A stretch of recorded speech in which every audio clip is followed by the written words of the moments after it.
Good morning. Good morning, ma'am.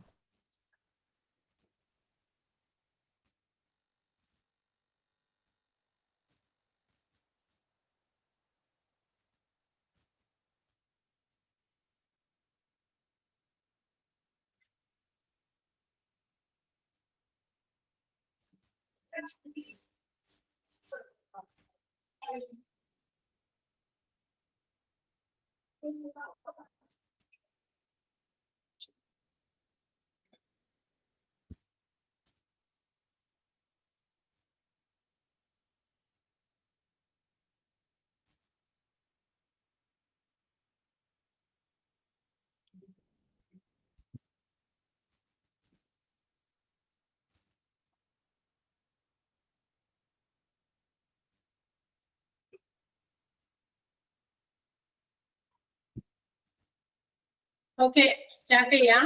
Medical insurance എന്ന് പറയുന്ന chapter ആണ് നമ്മൾ എടുക്കുമെന്ന് പറഞ്ഞിരുന്നത്.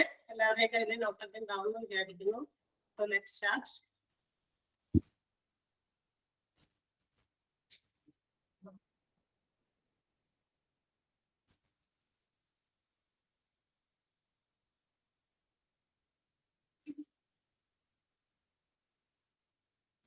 Okay, ഉണ്ടല്ലോ അല്ലേ? നോട്ടൊക്കെ ഉണ്ടല്ലോ കയ്യില്.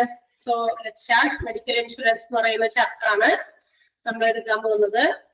ഇൻഷുറൻസിനെ കുറിച്ചിട്ടൊക്കെ എല്ലാവർക്കും അറിയാവുന്ന കാര്യങ്ങളാണ്. കുറെ കാര്യങ്ങളൊക്കെ നിങ്ങൾക്ക് അറിയാം. കാരണം എന്താ പറയാ, ഇൻഷുറൻസ് എന്ന് പറയുന്നത് ഇന്ന് ഏതെങ്കിലും ടൈപ്പ് ഓഫ് ഇൻഷുറൻസ് ഹോൾഡ് ചെയ്യാത്തവർ അല്ലെങ്കിൽ ഏതെങ്കിലും ഒരു ഇൻഷുറൻസിന്റെ ഭാഗമാകാത്ത ആളുകൾ ഇന്ന് ആരും തന്നെ ഉണ്ടാവില്ല.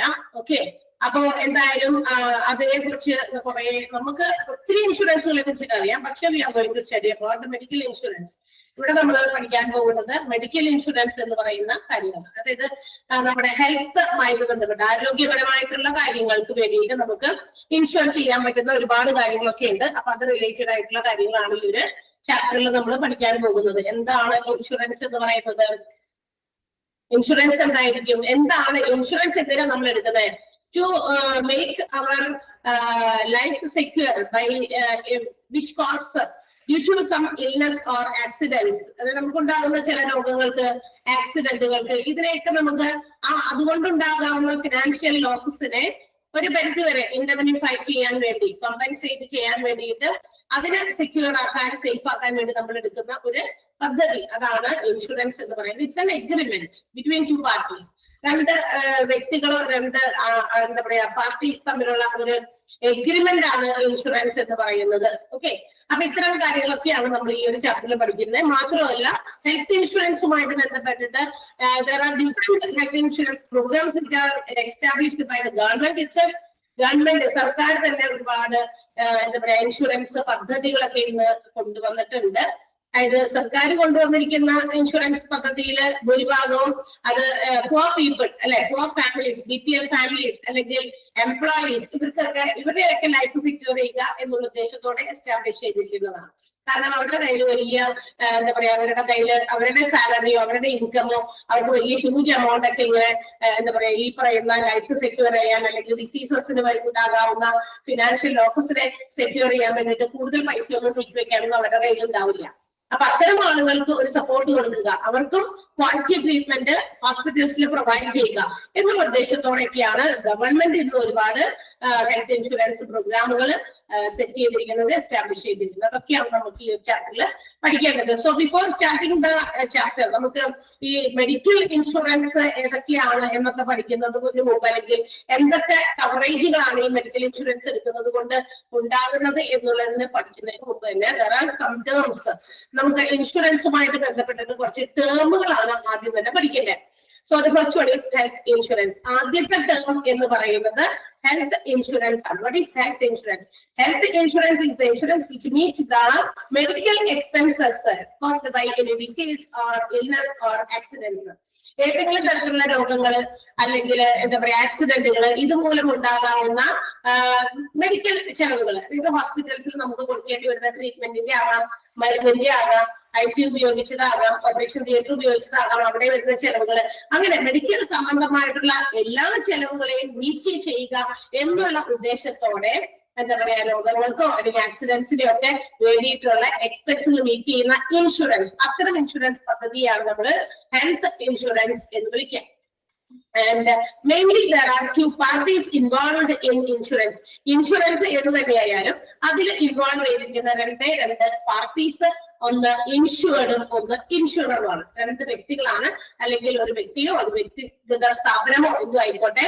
ആ രണ്ട് വ്യക്തികൾ അല്ലെങ്കിൽ ആ വ്യക്തിഗത സ്ഥാപനങ്ങൾ എന്ന് പറയുന്നത് ഇൻഷുർഡും ഇൻഷുററാണ്. ഇവർ തമ്മിലുള്ള എഗ്രിമെന്റ്, ഈ രണ്ട് പാർട്ടീസ് തമ്മിലുള്ള എഗ്രിമെന്റിനെയാണ് നമ്മൾ ഇൻഷുറൻസ് എന്ന് വിളിക്കുക. അപ്പൊ പ്രധാനമായിട്ടും ഇൻഷുറൻസിന്റെ അകത്ത് ഇൻവോൾവ് ചെയ്തിരിക്കുന്ന രണ്ട് പാർട്ടീസിന്റെ പേരുകളാണ് ഇൻഷുർഡും ഇൻഷുറർ. അതും ഈ പറയുന്ന ഇൻഷുറൻസിൽ നമുക്ക് അറിഞ്ഞിരിക്കേണ്ട ടേമുകളാണ്. നമ്മൾ എന്തെങ്കിലും ഒരു പുതിയ കാര്യത്തെ കുറിച്ച് പഠിക്കുമ്പോൾ അത് റിലേറ്റഡ് ആയിട്ട്, അത് കണക്റ്റഡ് ആയിട്ട് വരുന്ന ഒരുപാട് ടേമുകൾ നമ്മൾ ആദ്യം തന്നെ അറിഞ്ഞിരിക്കണം. ആ ടേമുകൾ ആദ്യം പഠിച്ചാലേ അത് വിശദീകരിക്കുമ്പോൾ അല്ലെങ്കിൽ അതിന്റെ മറ്റു കാര്യങ്ങളിലേക്ക് പോകുമ്പോൾ അതെന്താണെന്ന് നമുക്ക് മനസ്സിലാക്കാൻ പറ്റുള്ളൂ. അപ്പൊ ഹെൽത്ത് ഇൻഷുറൻസ് മനസ്സിലായല്ലോ. Meets insurance which meets the medical expenses cost by diseases, illness or accidents, അല്ലെ? ആക്സിഡന്റുകൾക്കും അല്ലെങ്കിൽ വല്ല രോഗങ്ങൾക്കും ഒക്കെ വേണ്ടിയിട്ട് നമ്മൾക്ക് മെഡിക്കൽ എക്സ്പെൻസുകളൊക്കെ ചെലവായിട്ടുണ്ടെങ്കിൽ അത് മീറ്റ് ചെയ്യുന്ന ഇൻഷുറൻസ് ആണ് ഹെൽത്ത് ഇൻഷുറൻസ്. ഇനി ആ രണ്ട് വ്യക്തികളാണ് ഇൻഷുർഡും ഇൻഷുററും. ഇൻഷുറൻസിൽ ഉൾപ്പെട്ടിരിക്കുന്ന രണ്ട് വ്യക്തികളാണ് ഇൻഷുർഡും ഇൻഷുറർ. ആരാണ് insured? Insured is the person who gets compensated if any loss occur. ഏതെങ്കിലും തരത്തിലുള്ള നഷ്ടങ്ങൾ ഉണ്ടായി കഴിയുമ്പോൾ ആ നഷ്ടങ്ങളെ എന്താ പറയാ ലഘൂകരിക്കാൻ, കോമ്പൻസേറ്റ് ചെയ്യാൻ, നഷ്ടങ്ങൾക്ക് പരിഹാരം കിട്ടേണ്ട വ്യക്തി ആരാണോ അവരെയാണ് നമ്മൾ ഇൻഷുർഡ് എന്ന് വിളിക്കുക. Insured is the person or business which gets compensated if any loss occurs. അത് ചിലപ്പോൾ ഒരു വ്യക്തിക്കായിരിക്കാം, അല്ലെങ്കിൽ ഏതെങ്കിലും തരത്തിലുള്ള ബിസിനസ് സ്ഥാപനങ്ങൾക്കായിരിക്കാം. എന്തുകൊണ്ടാണ് അവിടെ ഒരു ബിസിനസ് സ്ഥാപനം അവിടെ വരാൻ, അല്ലെങ്കിൽ ബിസിനസ് എന്ന് പറയുന്ന ഒരു ടേം കൂടി അവിടെ കയറി വരാനുള്ള കാരണം നോക്കാം. നമ്മളിപ്പോ ഞാനൊരു ഇൻഷുറൻസ് എടുത്തു കഴിഞ്ഞാൽ അത് എനിക്ക് നഷ്ടപരിഹാരം കിട്ടണം. ഓക്കെ, അപ്പൊ ഞാൻ എന്ന് പറയുന്നത് ഇൻഷുർഡ് ആണ്. ഞാൻ ഏതെങ്കിലും ഒരു ഇൻഷുറൻസിന്റെ പങ്കാളിയായി എന്ന് വിചാരിക്കുക. LICയോ അല്ലെങ്കിൽ ഏതെങ്കിലും ഗവൺമെന്റ് ഓഫർ ചെയ്യുന്ന അല്ലെങ്കിൽ ഗവൺമെന്റിന്റെ കീഴിലുള്ള ഏതെങ്കിലും ഇൻഷുറൻസ് പദ്ധതിയിലോ ഒക്കെ അംഗമാണെങ്കിൽ ഞാൻ ഒരു ചെറിയ പ്രീമിയമോ വലിയ പ്രീമിയമോ എത്രയാണോ ഒരു തുക ഞാൻ അടച്ചിട്ടുണ്ടായിരിക്കും. അത് അങ്ങനെയാണ് നമുക്ക് അതിനകത്ത് ഒരു മെമ്പർഷിപ്പ് കിട്ടുക, അല്ലെങ്കിൽ നമ്മൾ അതിനകത്ത് ഒരു ഭാഗമാകുക. അങ്ങനെ ആയിക്കഴിഞ്ഞു കഴിഞ്ഞാൽ ആ നഷ്ടത്തിന് എപ്പോഴെങ്കിലും എനിക്ക് അസുഖങ്ങൾ ഉണ്ടായി, ഞാൻ ഹോസ്പിറ്റലൈസ്ഡ് ആയി, അല്ലെങ്കിൽ ഒരു ആക്സിഡന്റ് ഉണ്ടായി, ഞാൻ ഹോസ്പിറ്റലൈസ്ഡ് ആയി, ഒരുപാട് ചെലവുകൾ എനിക്ക് അതുമായി വന്നു. അങ്ങനെ വരുമ്പോൾ എനിക്ക് അതിന്റെ നഷ്ടത്തിന്റെ പരിഹാരം എനിക്ക് കിട്ടുന്നു എന്നുള്ളതാണ്. അപ്പൊ ഞാനാണ് ഇൻഷുർഡ് എന്ന് പറയുന്ന വ്യക്തി. അതൊരു ബിസിനസ്സുമാകാം. എന്ന് വെച്ചാൽ ചില ബിസിനസ് കുറച്ച് റിസ്ക് ഫാക്ടേഴ്സ് കൂടുതലുള്ള ബിസിനസ് ഒക്കെ ഉണ്ട്. ചില ബിസിനസ്സുകളൊക്കെ എന്താ പറയാ നടത്തുമ്പോ അവിടുത്തെ അവർ ചെയ്യുന്ന ജോലി ചിലപ്പോൾ ചില റിസ്ക് ഫാക്ടറുകൾ കൂടുതലുള്ളതായിട്ട്, അപകട സാധ്യതകളുള്ളതോ ചില രോഗങ്ങൾ കടന്നുകൂടാൻ സാധ്യതകളുള്ളതോ ആയിട്ടുള്ള ചില ജോലികളായിരിക്കും അവിടുത്തെ എംപ്ലോയീസ് ചെയ്യുന്നത്. അപ്പൊ അതുമായി ബന്ധപ്പെട്ടിട്ട് അവർക്ക് ഉണ്ടാകാവുന്ന രോഗങ്ങളെയും അത്തരം ആക്സിഡന്റുകളെയും മുന്നിൽ കണ്ടുകൊണ്ട് അത്തരം ആളുകളുടെ പേരിൽ ആ ബിസിനസ്സുകാരൻ എന്ത് ചെയ്യുന്നു, ആ ബിസിനസ് നടത്തുന്നവർ ഒരു ഇൻഷുറൻസ് പദ്ധതിയിലൊക്കെ അവരെ ഭാഗമാക്കും. അവര് അതിനകത്ത് ഒരു പാർട്ടിസിപ്പേറ്റ് ചെയ്യുന്നു ഏതെങ്കിലും ഇൻഷുറൻസിൽ. അതുകൊണ്ടാണ് ബിസിനസ് എന്നാണ് കൂടി അവിടെ കയറി വന്നിരിക്കുന്നത്. വ്യക്തികൾക്ക് മാത്രമല്ല ബിസിനസ്സുകൾക്കും എന്ത് ചെയ്യാം, ഇൻഷുർ ചെയ്യാം. അവരുടെ ബിസിനസ്സിനെയും ബിസിനസ്സിനകത്തുള്ള ഒരുപാട് എന്താ പറയാ കൊമോഡിറ്റീസ്, അല്ലെ, വസ്തുവകകളൊക്കെ ഉണ്ട്, പ്രോപ്പർട്ടീസ് ഉണ്ട്, ഇതെല്ലാം വേണമെങ്കിൽ ഇൻഷുർ ചെയ്യാം. അപ്പൊ ബിസിനസ്സുകാർക്കും കിട്ടുന്നു ആ കോമ്പൻസേഷൻ. അപ്പൊ ഏത് വ്യക്തിക്കോ അല്ലെങ്കിൽ ബിസിനസ് സ്ഥാപനങ്ങൾക്കോ ആണ് ആ നഷ്ടത്തിന്റെ പരിഹാരം കിട്ടുന്നത്, അവരെയാണ് നമ്മൾ ഇൻഷുർഡ് എന്ന് വിളിക്കാം. And insurer is the person who agrees to pay the compensation. ഈ പറയുന്ന നഷ്ടപരിഹാരം കൊടുക്കാമെന്ന് എഗ്രി ചെയ്യുന്ന ആ ഒരു കമ്പനി, അതായത് നമ്മുടെ ഇൻഷുറൻസ് കമ്പനി, അവരെയാണ് നമ്മൾ ഇൻഷുറർ എന്ന് വിളിക്കുക. ആ സെന്റൻസിൽ ഒരു ചെറിയ മാറ്റം ഒന്ന് തിരുത്തുക. ഇഫ് ദ ലോസ് ഒക്കേഴ്സ് വരെയുള്ളൂ, അവിടെ ഒരു ഫുൾ സ്റ്റോപ്പ് ഇടാം.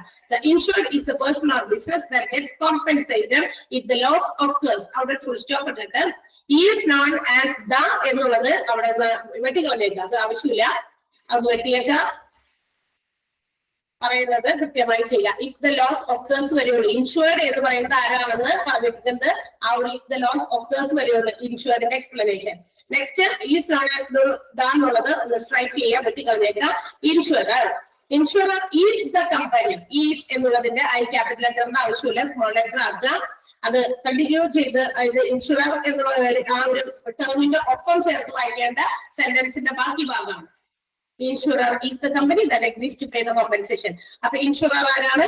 എഗ്രി ചെയ്യുന്നു. ആര്? ഞാൻ നിങ്ങൾക്ക് ഉണ്ടാകുന്ന നഷ്ടം അല്ലെങ്കിൽ നിങ്ങൾ എന്തെങ്കിലും അസുഖങ്ങൾ വന്ന് ഹോസ്പിറ്റലൈസ്ഡ് ആയി, അപ്പൊ അതിന്റെ ചെലവുകൾ ഞാൻ മീറ്റ് ചെയ്തോളാം, ആ തരത്തിലുള്ള മെഡിക്കൽ എക്സ്പെൻസുകളൊക്കെ ഞാൻ മീറ്റ് ചെയ്തോളാം എന്ന് എഗ്രി ചെയ്യുന്ന ആ ഒരു കമ്പനി, അതായത് ഇൻഷുറൻസ് കമ്പനിയാണ് ഇൻഷുറർ എന്ന് വിളിക്കുന്നത്. അപ്പൊ രണ്ട് വ്യക്തികളാണ്, രണ്ട് പാർട്ടീസ് ആണ് ഒരു ഇൻഷുറൻസിനകത്ത് ഇൻവോൾവ് ചെയ്തിരിക്കുന്നത്. അവരുടെ പേരാണ് ഇൻഷുർഡും ഇൻഷുററും. അവിടെ വ്യക്തമായോ? ആ ഒരു സെന്റൻസിൽ ഉണ്ടായ മാറ്റവും ഒന്ന് തിരുത്തിയോ? എല്ലാവരും തിരുത്തിയോ? Okay, next one. The money that paid by the insured to the insurer is called premium. അവിടെയും ഒരു ചെറിയ മാറ്റം വരുത്താൻ, മാറ്റമല്ല, ഒരു വാക്ക് അവിടെ വിട്ടുപോയിട്ടുണ്ട്. The money that is paid by the insured to the insurer is called premium എന്നൊന്ന് അവിടെ എഴുതിച്ചെടുക്കുക. Is called premium എന്നൊന്ന് എഴുതിച്ചെടുക്കുക.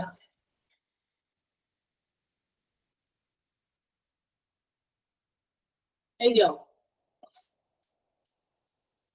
ഓക്കെ. അപ്പൊ ഇത് ഇൻഷുർഡ്. അപ്പൊ നമ്മൾ എന്ത് ചെയ്യുന്നു? ഒരു ഇൻഷുറൻസിന്റെ ഭാഗമായാൽ, ഇൻഷുറൻസിന്റെ ഭാഗമാകണമെങ്കിൽ we have to pay an amount which is called premium. Premium എന്ന് പറയുന്ന ഒരു എമൗണ്ട് നമ്മൾ എന്ത് ചെയ്യുന്നു? ചിലപ്പോൾ മന്ത്ലി ആകാം, അല്ലെങ്കിൽ ക്വാർട്ടർലി ആകാം, ഹാഫ് ഇയർലി ആകാം, ഇയർലി ആകാം. ഒരു ചെറിയ എമൗണ്ട്, ചെറുതോ വലുതോ, depends upon the sum assured. അതായത് നമുക്ക് നമ്മൾ എത്രയോ മൂല്യമുള്ള ഇൻഷുറൻസ് ആണ് എടുക്കുന്നത്. LIC പോളിസീസ് ഒക്കെ ഉള്ളവരൊക്കെ ഇഷ്ടം പോലെയൊക്കെ ഉണ്ടാകുന്നത്. ഇത്ര വലിയ വിശദമായിട്ട് കാര്യം ഞാൻ പറയേണ്ട ആവശ്യമൊന്നുമില്ല. LIC ഒക്കെ ഉള്ളവർക്ക് അറിയാം. നമ്മൾ എടുക്കുന്ന ഒരു പോളിസിക്ക് ഒരു സം അഷ്യൂർഡ് ഉണ്ട്. 2 ലക്ഷത്തിന്റെ, 10 ലക്ഷത്തിന്റെ, അല്ലെ 20 ലക്ഷത്തിന്റെ, അങ്ങനെയൊക്കെ പറഞ്ഞിട്ട് അതിനൊരു കാലാവധിയും ഉണ്ട്. How to pay the amount regularly. ആ ഒരു പേയ്മെന്റ് എങ്ങനെയാണ് ആ LICക്ക് നമ്മൾ അടയ്ക്കേണ്ടതെന്നും അതിന്റെ കണ്ടീഷൻസ് ഉണ്ടായിരിക്കും. മന്ത്ലി കൊടുക്കേണ്ടത് ചില തരത്തിലുള്ള പോളിസീസ് ഉണ്ട്, ക്വാർട്ടർലി 3 മാസം കൂടുമ്പോൾ അടയ്ക്കേണ്ട പോളിസീസ് ഉണ്ട്, ഹാഫ് ഇയർലി വർഷം കഴിയുമ്പോൾ 2 പ്രാവശ്യം, അതായത് വർഷത്തിൽ 2 പ്രാവശ്യം മാത്രം അടയ്ക്കേണ്ട പോളിസീസ് ഉണ്ട്, ഇയർലി ഒരു വർഷത്തിൽ ഒറ്റ എമൗണ്ട് ആയിട്ട് ലംസം എമൗണ്ട് അടയ്ക്കേണ്ട പോളിസീസും ഉണ്ട്. അങ്ങനെ different types of policies, LIC policies ഒക്കെ ഉണ്ട് നമുക്കറിയാം. അപ്പൊ അങ്ങനെ ആ ഒരു എമൗണ്ട് ഇൻഷുറർക്ക് ഇങ്ങനെ റെഗുലറായിട്ട് അടച്ചുകൊണ്ടിരിക്കണം. സെക്കൻഡ്.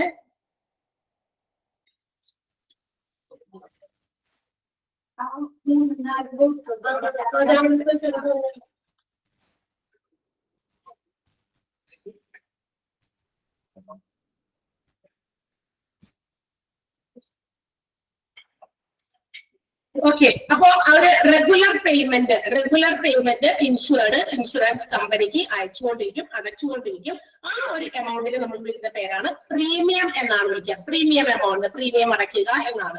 അതായത് നിങ്ങളുടെ പ്രീമിയത്തിന്റെ ഡേറ്റ് ആയിട്ടുണ്ട്, നെക്സ്റ്റ് പ്രീമിയം. ചില ആളുകളൊക്കെ ഇന്ന് ആ പ്രീമിയം റെഗുലർ ആയിട്ട് മന്ത്ലി ഒക്കെ അടയ്ക്കേണ്ട ആൾക്കാരൊക്കെ ചിലപ്പോൾ അവര് ഓർമ്മയിൽ വിട്ടുപോകും. അപ്പൊ എന്താ പറയാ, നമ്മളൊരു സ്റ്റാൻഡിംഗ് ഇൻഫർമേഷൻ ബാങ്കുകാർക്ക് കൊടുത്തിരിക്കുകയാണ്.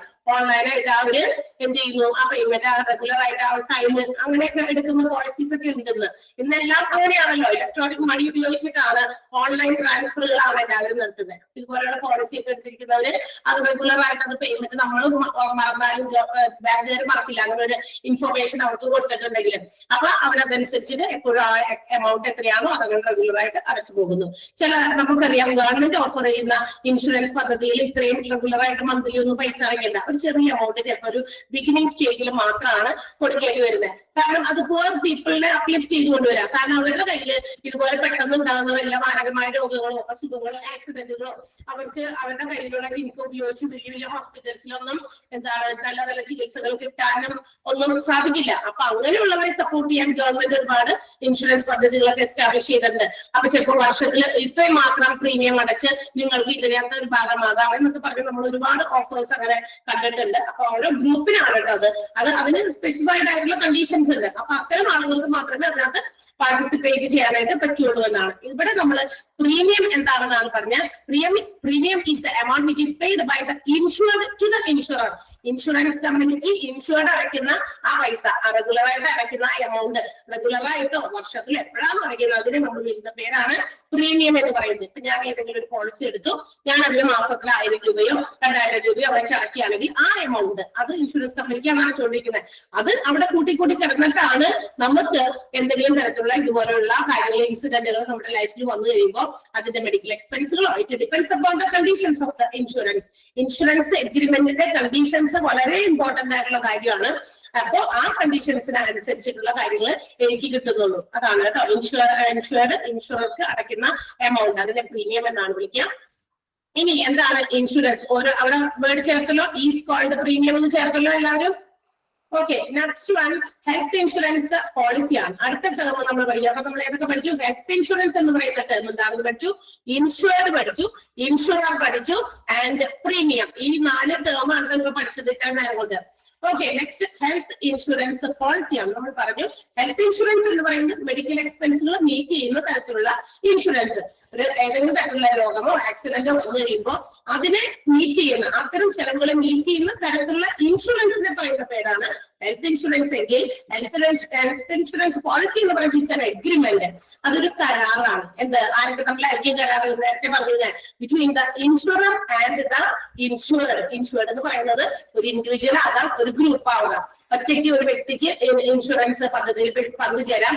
ഒരു കൂട്ടം ആൾക്കാർ, ഇപ്പൊ ചില ജോലി സ്ഥാപനത്തിലൊക്കെ ഞാൻ നേരത്തെ പറഞ്ഞതുപോലെ ബിസിനസ് സ്ഥാപനത്തിലൊക്കെ ഒരു കൂട്ടം ആളുകളുടെ, ഒരു ഗ്രൂപ്പ് ഓഫ് മെമ്പേഴ്സിന്റെ പേരിൽ, എംപ്ലോയീസിന്റെ പേരിലൊക്കെ ഇൻഷുറൻസ് പദ്ധതി എടുക്കാറുണ്ട് കൂട്ടായിട്ടൊക്കെ, ജോയിന്റ് ലൈഫ് പോളിസീസ് ഒക്കെ.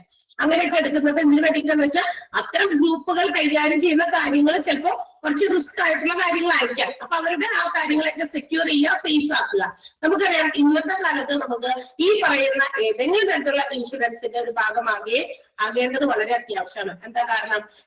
നമ്മുടെ മുമ്പിലുള്ള ഓരോ മിനിറ്റുകളും ഓരോ നിമിഷങ്ങളും ബിഫോർ അസ് നമുക്ക് എന്താ പറയാ പ്രെഡിക്റ്റ് ചെയ്യാൻ പറ്റാത്തതാണ്. So we need safety and security. നമുക്ക് സേഫ്റ്റി സെക്യൂരിറ്റി അത്യാവശ്യമാണ്. നമുക്കറിയാം അത് നമ്മുടെ കയ്യിൽ ഒതുങ്ങുന്നതല്ല. എന്തെങ്കിലുമൊക്കെ വരാനുള്ളത് വഴി തങ്ങില്ല എന്നൊക്കെ നമ്മൾ പറഞ്ഞു കേട്ടിട്ടുണ്ട്. അത് വരെ തന്നെ ചെയ്യും. പക്ഷെ ആ ഒരു കാര്യം ഉണ്ടാകുമ്പോൾ, ആ ഒരു ഇൻസിഡന്റ് അല്ലെങ്കിൽ അത്തരം നമ്മൾ ആഗ്രഹിക്കാത്ത രീതിയിലുള്ള കാര്യങ്ങൾ ഉണ്ടാകുമ്പോൾ ഒരു പരിധി വരെ നമ്മളെ സപ്പോർട്ട് ചെയ്യുന്നത്, നമുക്ക് വേണ്ട ഫിനാൻഷ്യൽ അസിസ്റ്റൻസ് അല്ലെ, സഹായം, സാമ്പത്തിക സഹായം തരാനായിട്ട് ഇൻഷുറൻസ് ഉണ്ടെങ്കിൽ പറ്റുമെന്നുള്ളതാണ്. മാത്രമല്ല നമ്മൾ മൂലം നമുക്കിപ്പോ ഞാനൊരു എന്താ പറയാ ഒരു ഇൻകം ഏൺ ചെയ്യുന്ന എന്റെ വീട്ടിലെ ഏക ഒരാളാണെന്ന് വിചാരിക്കും, ഒരു വരുമാന മാർഗമുള്ള ഒരാളാണ് ഞാൻ. And if anything happens to me, എനിക്ക് എന്തെങ്കിലും സംഭവിച്ചാൽ എന്റെ കുടുംബത്തിനെ സപ്പോർട്ട് ചെയ്യാൻ വേറെ ആരും വരില്ല, നമ്മൾ ഇനി ഉണ്ടാവുള്ളൂ. സോ ഇതുപോലുള്ള പോളിസീസ് അതൊക്കെ നോക്കിക്കൊണ്ടൊക്കെ പോളിസീസ് എടുക്കാനായിട്ടും നമ്മൾ ശ്രദ്ധിക്കണം. അപ്പൊ നമുക്ക് ഫിനാൻഷ്യൽ സപ്പോർട്ട് നമ്മുടെ ഫാമിലിക്ക്, നമ്മളുടെ ആബ്സെൻസിൽ, നമ്മുടെ അഭാവത്തെ നമ്മുടെ ഫാമിലിയെ കൂടി സപ്പോർട്ട് ചെയ്യുന്ന രീതിയിലുള്ള ഒത്തിരി പദ്ധതികളും ഇന്ന് ഗവൺമെന്റ് ഓഫർ ചെയ്യുന്നുണ്ട്. അപ്പൊ ഒരു സഹായം, നമ്മളില്ല എന്നുള്ളത് വലിയ നഷ്ടം തന്നെയാണ് നമുക്ക് എന്തെങ്കിലും സംഭവിച്ചു പോയാൽ. പക്ഷെ ആ നഷ്ടത്തിന്റെ ഒപ്പം നമ്മുടെ വീടിനുണ്ടാകുന്ന ഒരു ഇൻകം, അതായത് നമ്മുടെ വരുമാന മാർഗം എന്ന് പറയുന്ന ഒരാളില്ലാതായി കഴിയുമ്പോൾ ആ വീട് പിന്നെ എങ്ങനെ മുന്നോട്ട് പോകുക ഒന്ന് ആലോചിച്ച് നോക്കിയല്ലേ നമ്മള്. അപ്പൊ അത്തരം കാര്യങ്ങളൊക്കെ സെക്യൂർ ചെയ്യുക, അതിനൊക്കെ വേണ്ടിയിട്ടാണ് ഇൻഷുറൻസ് എടുക്കുന്നത്. അപ്പൊ ഇൻഷുറൻസ് എന്ന് പറയുന്നതിന്റെ ആ പോളിസി എന്ന് പറയുന്നത് agreement between the insurer and the insured, that means the individual or group which agrees to pay the compensation on the basis of a particular premium. ഒരു particular premium അടച്ച് അതിന്റെ തുക നിങ്ങൾക്ക് കോമ്പൻസേഷൻ ആയി തരാം എന്ന് പറഞ്ഞുകൊണ്ട് ഇൻഷുററും ഇൻഷുർഡും തമ്മിലുള്ള ഒരു എഗ്രിമെന്റിനെയാണ് നമ്മൾ insurance policy, health insurance policy എന്ന് പറയുന്നത്. അതും ഇമ്പോർട്ടന്റ് ആണ്. എല്ലാ ടേമും ഈ പേജ് മൊത്തത്തിൽ ഇമ്പോർട്ടന്റ് ആണ്. ഞാനിവിടെ വെറുതെ അടിയിൽ വരയ്ക്കുന്നത് പറയുന്നില്ല, ബിക്കോസ് ഈ ടേമുകളെല്ലാം വെച്ചിട്ട് ഇപ്പോൾ പല രീതിയിലുള്ള ക്വസ്റ്റ്യൻസ് ചോദിച്ചു കണ്ടിട്ടുണ്ട്. സോ ദിസ് പേജ് എന്ന് പറയുന്നത് വളരെ ഇമ്പോർട്ടന്റ് ആയിട്ടുള്ളതാണ്. ഓക്കെ, അപ്പോ ഹെൽത്ത് ഇൻഷുറൻസ് പോളിസി മനസ്സിലായല്ലോ? ക്ലിയർ അല്ലേ? ഇനി കൂടുതൽ പറയണോ? കണ്ടല്ലോ? ഓക്കെ, നെക്സ്റ്റ് ടേം ആണ്. അടുത്ത ടേം നമ്മൾ പഠിക്കുന്നത് ക്ലെയിം ആണ്. ക്ലെയിം എന്താണ്? ക്ലെയിം എന്ന് പറയുന്നത്, അപ്പൊ നമ്മളിങ്ങനെ പ്രീമിയം അടച്ചു, നമ്മൾ ഇൻഷുറൻസിന്റെ ഒരു ഭാഗമായി, and something happens to us, നമുക്ക് എന്തെങ്കിലും തരത്തിലുള്ള ഇത്തരം രോഗങ്ങളോ അല്ലെങ്കിൽ ആക്സിഡന്റുകളോ ഒക്കെ ഉണ്ടായി കഴിയുമ്പോൾ it should be notified to the insurance company. അല്ലെ, ആരെ അറിയിക്കണം? അത് നമുക്ക് വയ്യാണ്ടായി, ഹോസ്പിറ്റലൈസ്ഡ് ആയി, ആക്സിഡന്റോ എന്തെങ്കിലും വെച്ചിട്ട് വയ്യാണ്ടായി, നമ്മൾ ഹോസ്പിറ്റലൈസ്ഡ് ആയി, ഇത് ആരെ അറിയിക്കണം? അറിയിക്കും. അതൊക്കെ പിന്നെ ആരെ അറിയിക്കണം? ഇൻഷുറൻസ് ഉള്ള ആളുകളാണെങ്കിൽ it should be noticed to the insurance company. അത് ഏത് ആളുകളാണോ ആ ഇൻഷുറൻസ് കമ്പനിയെ നമ്മളോ അല്ലെങ്കിൽ നമ്മുടെ റിലേറ്റീവ്സ് അറിയിക്കണം. ബിക്കോസ് അത് അറിയിക്കണം. എന്തിനാണ് ഉറക്കപ്പിള്ളായിട്ട് കടം വരാനാണോ? തീർച്ചയായിട്ടും അല്ല. അപ്പൊ ആ ഒരു ഉണ്ടായ ആ ഒരു കാര്യത്തിൽ നിന്ന് നമുക്ക് ഒരുപാട് മെഡിക്കൽ എക്സ്പെൻസുകൾ ഇനി ഉണ്ടാകും. അപ്പൊ അതിനെ മീറ്റ് ചെയ്യണമെങ്കിൽ ഇൻഷുറൻസ് ഉള്ള എനിക്ക് ഇൻഷുറൻസ് കമ്പനിയുടെ ഹെൽപ്പ് വേണം. So I have to make some request to the insurance company. അപ്പൊ നമ്മൾ എന്ത് ചെയ്യണം? അതിന് വേണ്ടിയിട്ട് അവരെ അറിയിക്കണം. അല്ലാതെ അവരറിയില്ല. കാരണം നമുക്ക് എന്തെങ്കിലും വന്നിട്ടുണ്ടോ വരുന്നുണ്ടോ എന്ന് നോക്കി അവരിയ്ക്കുകയല്ല. നമുക്ക് ഒരു ഇൻഷുറൻസ് ഉണ്ട്, പക്ഷെ ഇൻഷുറൻസ് കമ്പനിയുടെ ഒരു ഡ്യൂട്ടി എന്ന് പറയുന്നത് നമുക്ക് എന്തെങ്കിലും അസുഖം വരുന്നുണ്ടോ, ഹോസ്പിറ്റലൈസ്ഡ് ആകുന്നുണ്ടോ, അപകടം വരുന്നുണ്ടോ, ഹോസ്പിറ്റലൈസ്ഡ് ആകുന്നുണ്ടോ എന്ന് നോക്കി നടക്കലല്ല അവരുടെ പണി, അല്ലെ? അപ്പൊ നമുക്ക് എന്തെങ്കിലും ഉണ്ടായാൽ നമ്മൾ അവരെ ഇൻഫോം ചെയ്യണം. അപ്പൊ അതിന് വേണ്ടിയിട്ട് ഒരു റിക്വസ്റ്റ്, അത് റിട്ടേൺ ഫോമിൽ നമ്മൾ റിക്വസ്റ്റ് ഉണ്ട് ഇങ്ങനെയൊക്കെയാണ് എന്ന്, അല്ലെ? അപ്പൊ അത് അറിയിക്കലാണ്, അത് അവരോട് അപേക്ഷിക്കുകയാണ്. To pay the compensation. എനിക്ക് ഇന്ന ഒരു രീതിയിൽ ഒരു അപകടം അല്ലെങ്കിൽ ഒരു രോഗം വന്നിട്ട് ഞാൻ ഹോസ്പിറ്റലൈസ്ഡ് ആണ്, അപ്പൊ എനിക്ക് അതിന്റെ ആ നഷ്ട സാധ്യതകളെ ഇൻഡെംനിഫൈ ചെയ്ത് തരണം, കോമ്പൻസേറ്റ് ചെയ്ത് തരണം എന്ന് പറഞ്ഞുകൊണ്ട് ഒരു റിക്വസ്റ്റ് നടത്തുന്നുണ്ട്. ആ റിക്വസ്റ്റിനെയാണ് നമ്മൾ ക്ലെയിം എന്ന് വിളിക്കുക. അപ്പൊ ക്ലെയിം എന്താണ്? A person's request for payment by an insurer of loss covered by a policy. ഒരു പോളിസി മൂലം ഉണ്ടാകാവുന്ന എന്താ പറയാ കവറേജ് നമുക്ക് കിട്ടാൻ വേണ്ടിയിട്ട് ഇൻഷുററിനോട് ആവശ്യപ്പെടുന്ന ഒരു റിക്വസ്റ്റ്, അപേക്ഷ, അഭ്യർത്ഥന, അതാണ് ക്ലെയിം എന്ന് പറയുന്നത്. ക്ലിയർ ആയോ? ക്ലെയിം എന്താണെന്ന് മനസ്സിലായോ? മനസ്സിലായോ?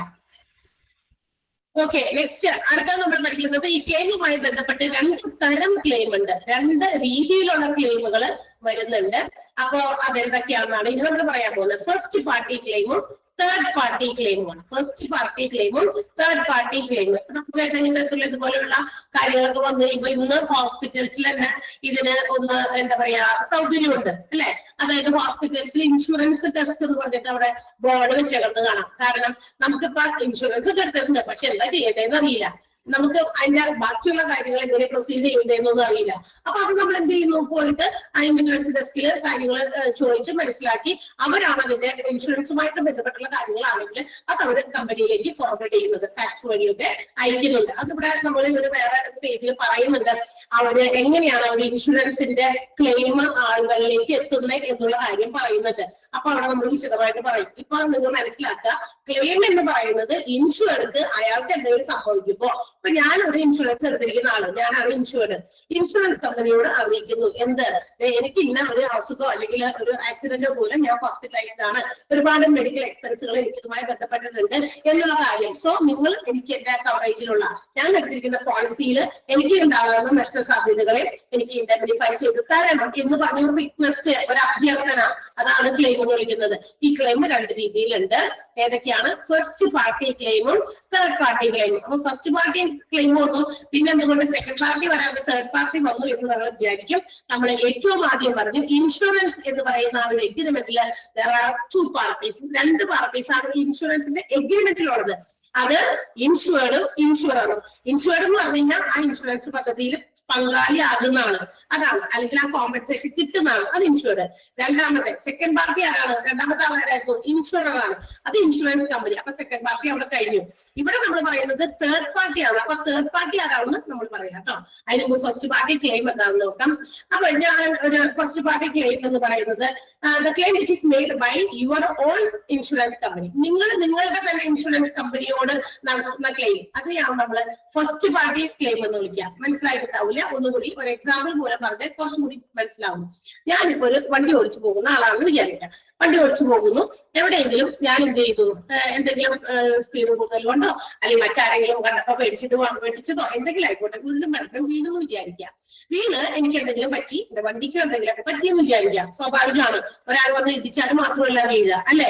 അപ്പൊ നമ്മൾ അങ്ങനെ പോയിട്ട് വീണു, നമുക്ക് ഹോസ്പിറ്റലൈസ്ഡ് ആയി, ചിലപ്പോൾ എന്തെങ്കിലും ഫ്രാക്ചേഴ്സ് വന്നു, അപ്പൊ ഹോസ്പിറ്റലിൽ കുറച്ച് ചെലവുകളൊക്കെ വന്നു. അപ്പൊ ഇങ്ങനെയുള്ള ഇൻഷുറൻസുകളുടെ ഭാഗമാണെങ്കിൽ ഞാനത് എന്ത് ചെയ്യുന്നു, എന്റെ ഇൻഷുറൻസ് കമ്പനിയോട് അപ്പൊ തന്നെ അറിയിക്കും, ഇങ്ങനെയാണ് ഞാൻ ഹോസ്പിറ്റലൈസ്ഡ് ആണ്. അപ്പൊ അവർ വന്ന് നമ്മളുടെ ഇഞ്ചുറീസും അതുപോലെ നമുക്ക് പറ്റിയ നമ്മുടെ വണ്ടിയുടെ അപകടത്തിന്റെ കാര്യങ്ങളും ഒക്കെ നോക്കി എന്തൊക്കെ കാര്യങ്ങൾ പറ്റേണ്ടത്, പെയിന്റ് പോയോ വീടോട് പോയോ എന്നൊക്കെ നോക്കി പരിശോധിക്കും. അല്ലാണ്ട് നമ്മൾ ക്ലെയിം ചെയ്യുമ്പോൾ തന്നെ അപ്പൊ തന്നെ കാശിന്റെ കെട്ടുമായിട്ടല്ല അവർ വരിക കേട്ടോ.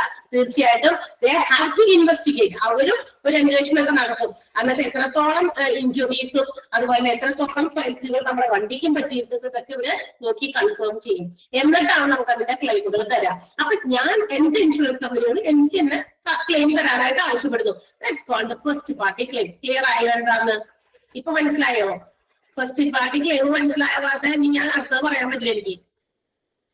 ആർക്കെങ്കിലും മനസ്സിലാവാത്ത ഇപ്പൊ പറയാം. ഓക്കെ ആണോ? അപ്പൊ അതെ, അതായത് നമ്മളുടെ ഓൺ ഇൻഷുറൻസ് കമ്പനികൾ, ഞാൻ ഏത് ഇൻഷുറൻസ് കമ്പനിയുടെ ഇൻഷുറൻസ് ആണ് പദ്ധതിയിലാണ് പങ്കെടുത്തേക്കണേ അയാളോട് ഞാൻ തന്നെ എനിക്ക് വേണ്ടിയിട്ട് ക്ലെയിം ആവശ്യപ്പെടുന്നു. അതാണ് ഫസ്റ്റ് പാർട്ടി ക്ലെയിം. അതിന് നല്ലൊരു ഉദാഹരണമാണ് ഞാൻ പറഞ്ഞത്. ഇനി അതിൽ കൂടുതൽ വലിയൊരു ഉദാഹരണം പറയാൻ പറ്റില്ല. Next one third party claim. When we are owning a vehicle, നമുക്ക് വെഹിക്കിൾസ് ഒക്കെ ഉപയോഗിക്കുന്നവർക്കാണ് ഈ ഒരു കാര്യത്തിൽ കൂടുതലും ഈ ക്ലെയിമിന് ുള്ളത്. അതായത് ഇൻഷുറൻസ് പദ്ധതിയിൽ പങ്കെടുക്കുമ്പോൾ വണ്ടിയൊക്കെ നമ്മൾ ഇൻഷുർ ചെയ്യുമ്പോൾ ഈ വണ്ടിക്ക് തേർഡ് പാർട്ടി ക്ലെയിം കൂടി ഉൾപ്പെടുത്തിയിട്ടാണ് വണ്ടിയുടെ ഓണർമാര് നമുക്ക് എന്ത് ചെയ്യുന്നത്, അത് കൈമാറുന്നത്. ഇൻഷുറൻസിന്റെ ഭാഗമാക്കുമ്പോൾ തേർഡ് പാർട്ടി ക്ലെയിം കൂടി അതിനകത്ത് ഇൻക്ലൂഡ് ചെയ്യും. എന്തിനാണ്? ബിക്കോസ് അതിന് ഞാൻ വീണ്ടും മറ്റൊരു ഉദാഹരണത്തോടുകൂടി പറയാം. ഞാൻ നേരത്തെ പറഞ്ഞതുപോലെ വണ്ടി ഓടിച്ചു പോകുകയാണ്.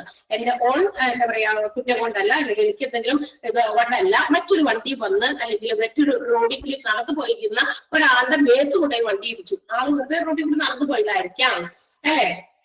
അപ്പോ അല്ലെങ്കിൽ മറ്റൊരാളുടെ വണ്ടി വന്നു, അല്ലെങ്കിൽ സൈക്കിളിൽ പോകുന്ന ആൾക്കാർ എങ്ങനെ ആയിക്കോട്ടെ, ഏതെങ്കിലും ആളുകളുടെ മറ്റൊരാളുടെ വ്യക്തിയുടെ പോയി ഇടിച്ചോ രണ്ടും കൂടി പറഞ്ഞിട്ട് വീണു. അതായത് ഞാനും വീണു, എന്റെ വണ്ടിക്കും എനിക്കും എന്താ പറയാ എന്തെങ്കിലുമൊക്കെ പറ്റിയിട്ടുണ്ട്. അതുപോലെ തന്നെ എനിക്ക് എഗേൻസ്റ്റ് ആയിട്ട് വന്ന വണ്ടിയിലെയോ വണ്ടിയുടെ ആളുടെയോ അല്ലെങ്കിൽ റോട്ടിൽ കൂടി പോയിരുന്ന ആളുടെയോ അവരെ മേത്തടിച്ചപ്പോ അവർക്കും എന്തൊക്കെയോ പരിക്കുകളൊക്കെ ഉണ്ട്. സോ ഞങ്ങൾക്ക് രണ്ടുപേർക്കും എന്ത് തരേണ്ടി വരും? ക്ലെയിം തരേണ്ടി വരും. കാരണം നമ്മൾ ഓടിക്കുന്ന വണ്ടിക്ക് നമ്മൾ മാത്രമല്ല സേഫ്റ്റി ഉണ്ടാക്കുന്നത്, റോഡിൽ മറ്റനേകം വാഹനങ്ങൾ ഓടിപ്പോകുന്നുണ്ട്, മനുഷ്യന്മാർ ഓടിപ്പോകുന്നുണ്ട്, നടന്നു പോകുന്നുണ്ട്. അപ്പൊ നമ്മൾ അവർക്ക് എന്ത് ചെയ്യാം, എന്തുപോലെയുള്ള അപകടങ്ങളൊക്കെ വരുത്താൻ സാധ്യതകളുണ്ട്. ഈ സാധ്യതകളാണ്, പ്രോബബിലിറ്റീസ് ആണ്, ചാൻസസ് ആണ് തീർച്ചയായിട്ടും. പക്ഷെ ചാൻസസ് അത് ചിലപ്പോഴൊക്കെ അത് എന്താകാറുണ്ട്, റിയാലിറ്റിയിലേക്ക് ആകാറുണ്ട്. അപ്പൊ നമ്മൾ എപ്പോഴും എല്ലാ വണ്ടി എടുക്കുന്ന ആൾക്കാരും ഇങ്ങനെ കൊണ്ടേ കുത്തിക്കേറ്റൊന്നും അല്ലാട്ട് ഉദ്ദേശിക്കുന്നത്. അതിന് ചാൻസ് ഉണ്ട്. അപ്പൊ ചാൻസസ് കൂടി, കാരണം നമുക്ക് കൃത്യതയൊന്നുമില്ല ഒന്നിലും. ഇപ്പൊ എന്റെ ലൈഫ്, ഞാനൊരു ഇൻഷുറൻസ് പോളിസി എന്തിനെടുക്കണം, ഞാൻ ഹെൽത്തി ആണ്, എനിക്ക് ഓക്കെ ആണ്, എനിക്ക് യാതൊന്നും എനിക്ക് വരില്ല എന്നൊക്കെ നമുക്ക് കണ്ടിരിക്കാൻ പറ്റില്ല. കാരണം നെക്സ്റ്റ് മൊമെന്റിൽ എന്ത് സംഭവിക്കുന്നു നമുക്ക് ഇത് പ്രൊഡിക്ട് ചെയ്യാൻ പറ്റില്ല. അപ്പൊ അതുകൊണ്ട് എക്സ്പെക്ടേഷൻസ് ആണ് നമുക്ക് ഇങ്ങനെ വരാം, ഇന്ന അസുഖങ്ങളൊക്കെ ആകാം. കാരണം അത്തരം ഒരു സിറ്റുവേഷൻസിലാണ് നമ്മൾ ഇന്ന് ജീവിക്കുന്നത്. നമ്മുടെ ലൈഫ് സ്റ്റൈല്, നമ്മുടെ ഫുഡ് ഹാബിറ്റ്സ് ഒത്തിരി അതിന് ഏറ്റവും വലിയ ഘടകങ്ങളാണ്. അപ്പൊ അങ്ങനെയുള്ള സ്ഥിതിക്ക് തീർച്ചയായിട്ടും നമുക്ക് അടുത്ത എന്തെങ്കിലുമൊക്കെ അസുഖങ്ങളൊക്കെ വരാൻ സാധ്യതകളൊക്കെ ഉണ്ട്. അപ്പൊ ഇങ്ങനെയുള്ള ആക്സിഡന്റുകൾ നടക്കുമ്പോൾ ആ ആൾക്കും കൂടി നമ്മുടെ ഇൻഷുറൻസ് കമ്പനി ക്ലെയിം കൊടുക്കേണ്ടി വരും. കാരണം ആളുടെ പരിക്കുകളും കൂടി കേടുപറ്റിയ ഭാഗമൊക്കെ നമുക്ക് ഇതാക്കി കൊടുക്കണ്ടേ. അയാൾക്ക് എന്തെങ്കിലും പറ്റി, അയാളും ഹോസ്പിറ്റലൈസ്ഡ് ആയി, അപ്പൊ അയാളുടെയും കൂടി ചെലവുകൾ നമ്മളുടെ ഇൻഷുറൻസ് കമ്പനി, എനിക്ക് എന്റെ ഇൻഷുറൻസ് കമ്പനി ക്ലെയിം തരും. കാരണം ഞാൻ പോയി ഇടിച്ച് വീണു, എനിക്ക് പറ്റിയ പരിക്കുകൾക്ക് മെഡിക്കൽ എക്സ്പെൻസുകൾ അവർ മീറ്റ് ചെയ്യുന്നു. എന്റെ വണ്ടിക്ക് എന്തെങ്കിലും കേടുപാടുകൾ പറ്റി, വണ്ടി ഇൻഷുറൻസ് ഉള്ളതായിരുന്നു, തേർഡ് പാർട്ടിക്ക് ഉണ്ടെങ്കിൽ എന്ത് ചെയ്യുന്നു, വണ്ടിയുടെ തേയ്മാനങ്ങളോ മറ്റു കാര്യങ്ങളോ അതും അവർക്ക് ചെയ്യാനുള്ള ക്ലിയർ ചെയ്ത് തരാനുള്ള കാര്യങ്ങളൊക്കെ ഉണ്ട്. പക്ഷെ അതോടൊപ്പം ഞാൻ ആരെ മേത്താണോ പോയി ഇടിച്ച് അവർക്ക് എന്തെങ്കിലും പരിക്കുകൾ ഉണ്ടെങ്കിലും എന്റെ ഇൻഷുറൻസ് കമ്പനി അവരുടെയും കൂടി ആ കാര്യങ്ങൾ ചെയ്തു കൊടുക്കേണ്ടി വരും. അതിനെയാണ് നമ്മൾ തേർഡ് പാർട്ടി ക്ലെയിം എന്ന് വിളിക്കുക. തേർഡ് പാർട്ടി ക്ലെയിം എന്ന് പറയുന്നത് claim made by one person against another person's insurance company.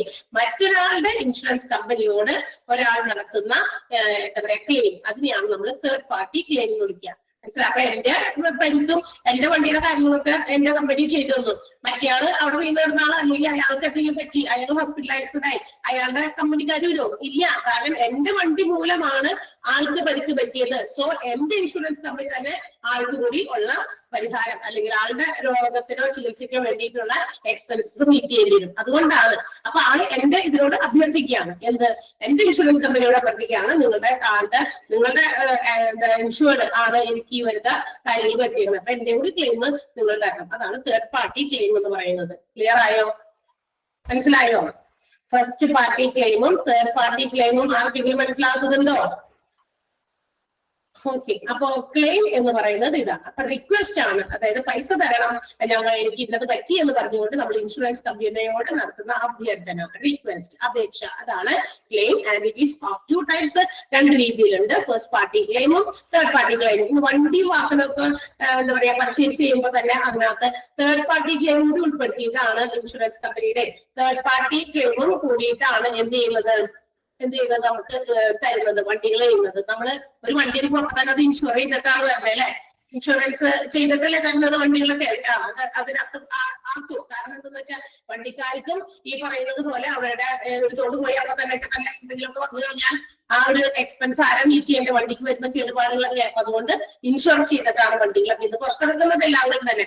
അപ്പൊ അതിനകത്ത് അവർ കൊടുക്കുമ്പോൾ തന്നെ ഈ രണ്ട് രീതിയിലുള്ള ക്ലെയിംസ് കൂടി ഉൾപ്പെടുത്തിയിട്ടാണ് എന്ത് ചെയ്യുന്നത്, കൊടുക്കുന്നത്. ഫസ്റ്റ് പാർട്ടി ക്ലെയിമും ഉണ്ടായിരിക്കും, തേർഡ് പാർട്ടി ക്ലെയിമും ഉണ്ടായിരിക്കും. Claims made by one person against another person's company.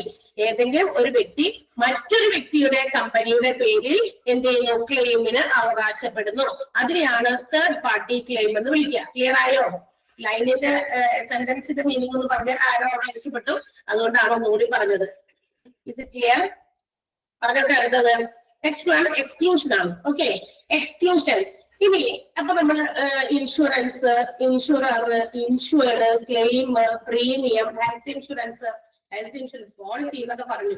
ഇതൊക്കെ പറയുമ്പോഴും there are some exclusions or conditions which are excluded or not listed in the coverage of insurance policy. ഈ പറയുന്ന policies ഒക്കെ എടുക്കുമ്പോഴും ഇല്ലേ, ചില കാര്യങ്ങളൊക്കെ അല്ലെങ്കിൽ ചില രോഗങ്ങളാകാം, ചില ട്രീറ്റ്മെന്റുകളാകാം, ചില ഏതെങ്കിലും തരത്തിലുള്ള വസ്തുതകളാകാം will not be included or it will be excluded from the list of insurance coverage. Insurance കവറേജിന്റെ ലിസ്റ്റിൽ നിന്ന് മാറ്റി നിർത്തിയിരിക്കുന്ന ചില കാര്യങ്ങളുണ്ട്.